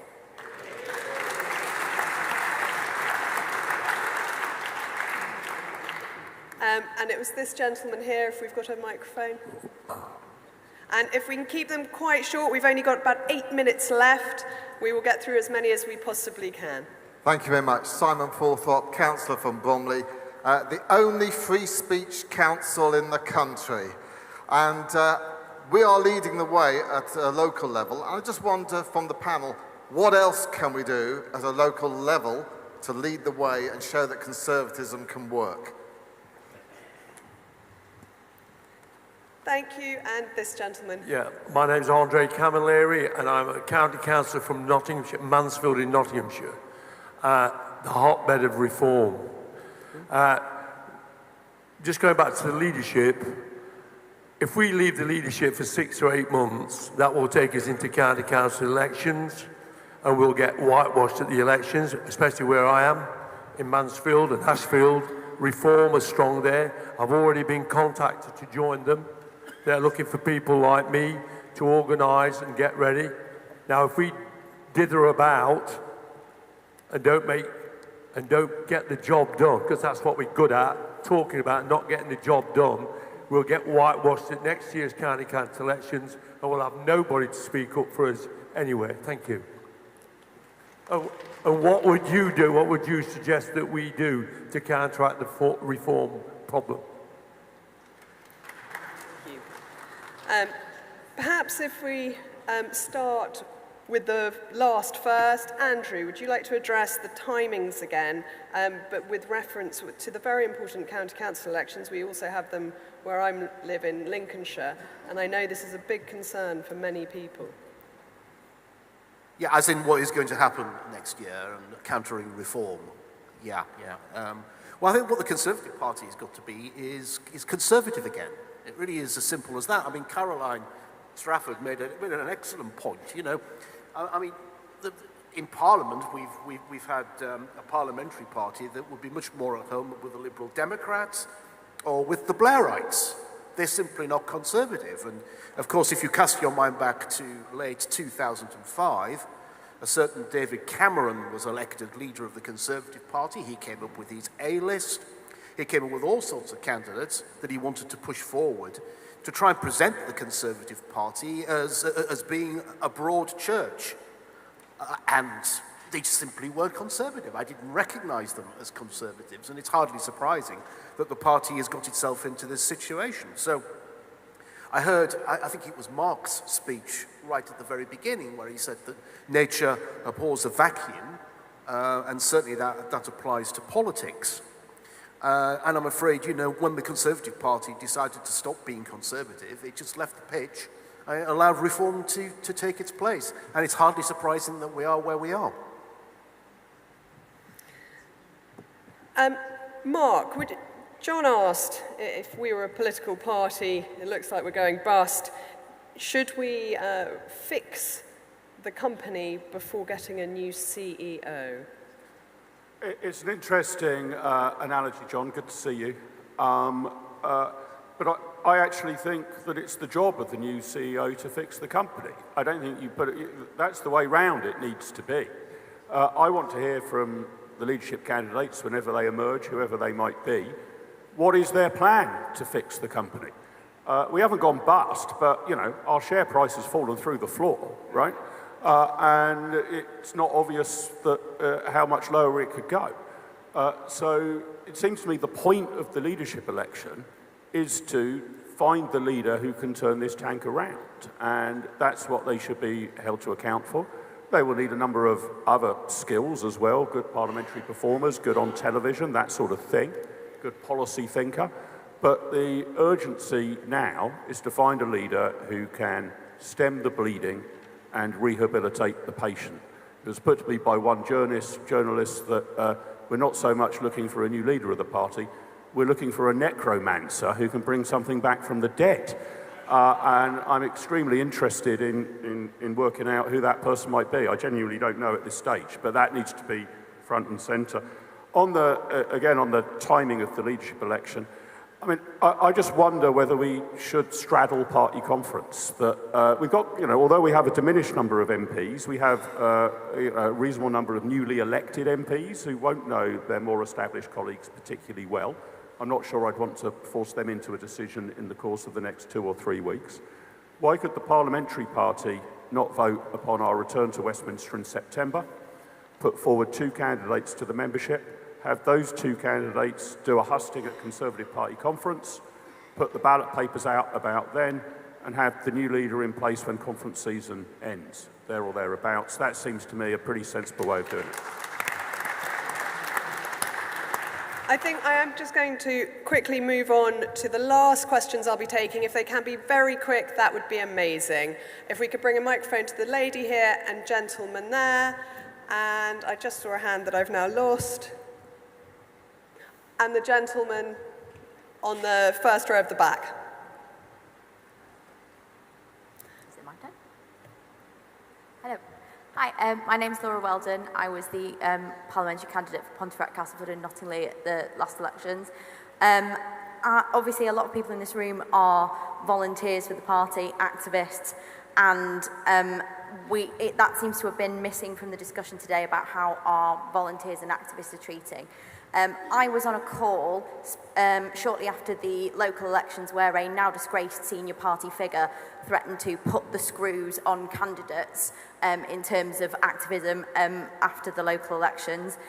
We've had similar sort of threats and nonsense about whether or not we should be campaigning in seats like mine where we're not expected to win. What can we do about that? Because that is the way that we are losing our support that will help us to actually physically win the elections, as well as the voters and the theory about why we're Conservatives in the first place. Thank you very much. Angus Allen, Colchester, we had one of the worst results in the country. There's two topics that we haven't discussed. One is competence, and the other is Boris Johnson. Was he the worst Prime Minister we've ever had? Thank you very much. And there's the gentleman at the back there. Thank you. Councillor Roger Bird, Fareham. All of you on the platform have, over the years, published articles and policy papers about exactly where the party could go next. Many of us here in the room, I'm sure, have some great ideas that could help take forward the policy agenda and principles which PopCon has. Will PopCon also be a forum through which we can publish these ideas and get them in front of the next leader, whoever that may be? And actually, the gentleman just there. Thank you. Thank you very much. I am Sam Akake, an immigrant from Uganda. Ministers have told us over the years that foreign aid is working to tackle poverty. If so, why are migrants voting with their feet and coming this way in their thousands every year in search of a better life? Thank you very much. Perhaps, Mark, if we could start with, will popular conservatism be a forum for all the supporters and members and conservatives across the country to feed in their ideas? Yeah, Roger, it's an interesting point, and I don't want to say no. I don't want to say no. But when I left the IEA to set up this group, it wasn't my view that what centre-right politics desperately needed was yet another policy think tank in Westminster. There are quite a few. But the pledge I will make, and I think we've made a good start today, is we want to bring together the genuine grassroots of the party to share ideas about policy, strategy and structure. We will continue to do that. I am very conscious that since our big initial meeting, we have only moved about 50 yards in a slightly southwest direction from the room that was there to the room that was here. So the other thing that we would like to do, possibly over the summer, definitely into the autumn, is some sort of roadshow to get out into the country and meet people and canvass ideas. And I'm open to the suggestion that we should actually build policy competence as well. I just wanted to take this question about the central planning and threat to candidates. The bit we've got to flip in our structure isn't just the constitution of the party, but it's a mentality. Basically, our analysis of what goes wrong in Britain is central planning at a big state. So why do we practice that ourselves as a political party? All of our economic analysis is that people closer to the ground know what to do best. You know how better to spend your money than a government bureaucrat does, but we don't seem to apply that to our own structures. So we've got to flip that around. And CCHQ, or whatever replaces it, needs to be a service centre for the voluntary party, not a command and control central planning centre for the overall party. We're now running over time, so David Starkey, incredibly short and punchy, if you can. We hadn't discussed competence or Boris. Was he the worst Prime Minister ever, historically speaking? No. But the office of Prime Minister is one of extraordinary difficulty. You've got to have big picture, which Boris could, but also minute grasp of detail, which he didn't. And finally, you've had a certain steadiness, work ethic, and sense of public responsibility, all of which were 1,000 miles from him. Despite the fact that one of the best educations in the world. Can I just quickly come to what I think is the key thing we should be taking away from this? We've heard a lot about party organization.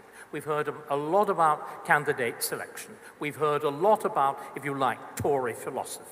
What we need to see at every level of the party, It's MPs, it's constituency organizations, it's student organizations, the lot. We should recognize we're about having fun, we're about ambition, which, contrary to Nolan, I think is a very good thing, but above all, it's an educational thing.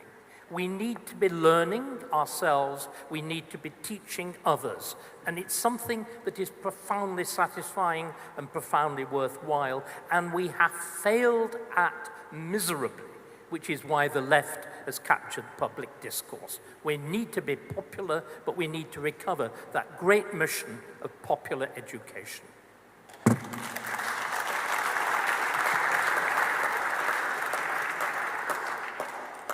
We are desperately out of time. I think it has been extremely useful for everyone up here to hear from all of you, as I hope it was for all of you to have heard from everyone here. There are a lot of takeaways from today. There is no ability to gloss over quite how profound a change we are going to have to go through. We abandoned not only our voters, but our members. I thank you all for standing by us, because I'm not sure we deserved it. I think our leadership let every single one of us down, and they let our country down.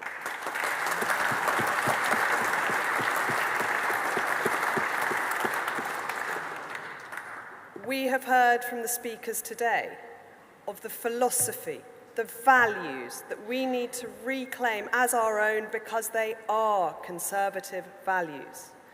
We have heard about the failures of CCHQ, bullying candidates, choosing inappropriate people for seats that didn't want them, railroading volunteers into doing their bidding not successfully. We have heard about the opposition, creating a vacuum, our policies non-existent. Our leadership let all of that happen. The rot has been growing for a long time. But as Jacob said, from the ashes of disaster grow the roses of success, and with all of you here and all of your networks across the country, we can and we will rebuild a successful conservative future. The future is bright and the sun might come out when we win. Thank you all very much.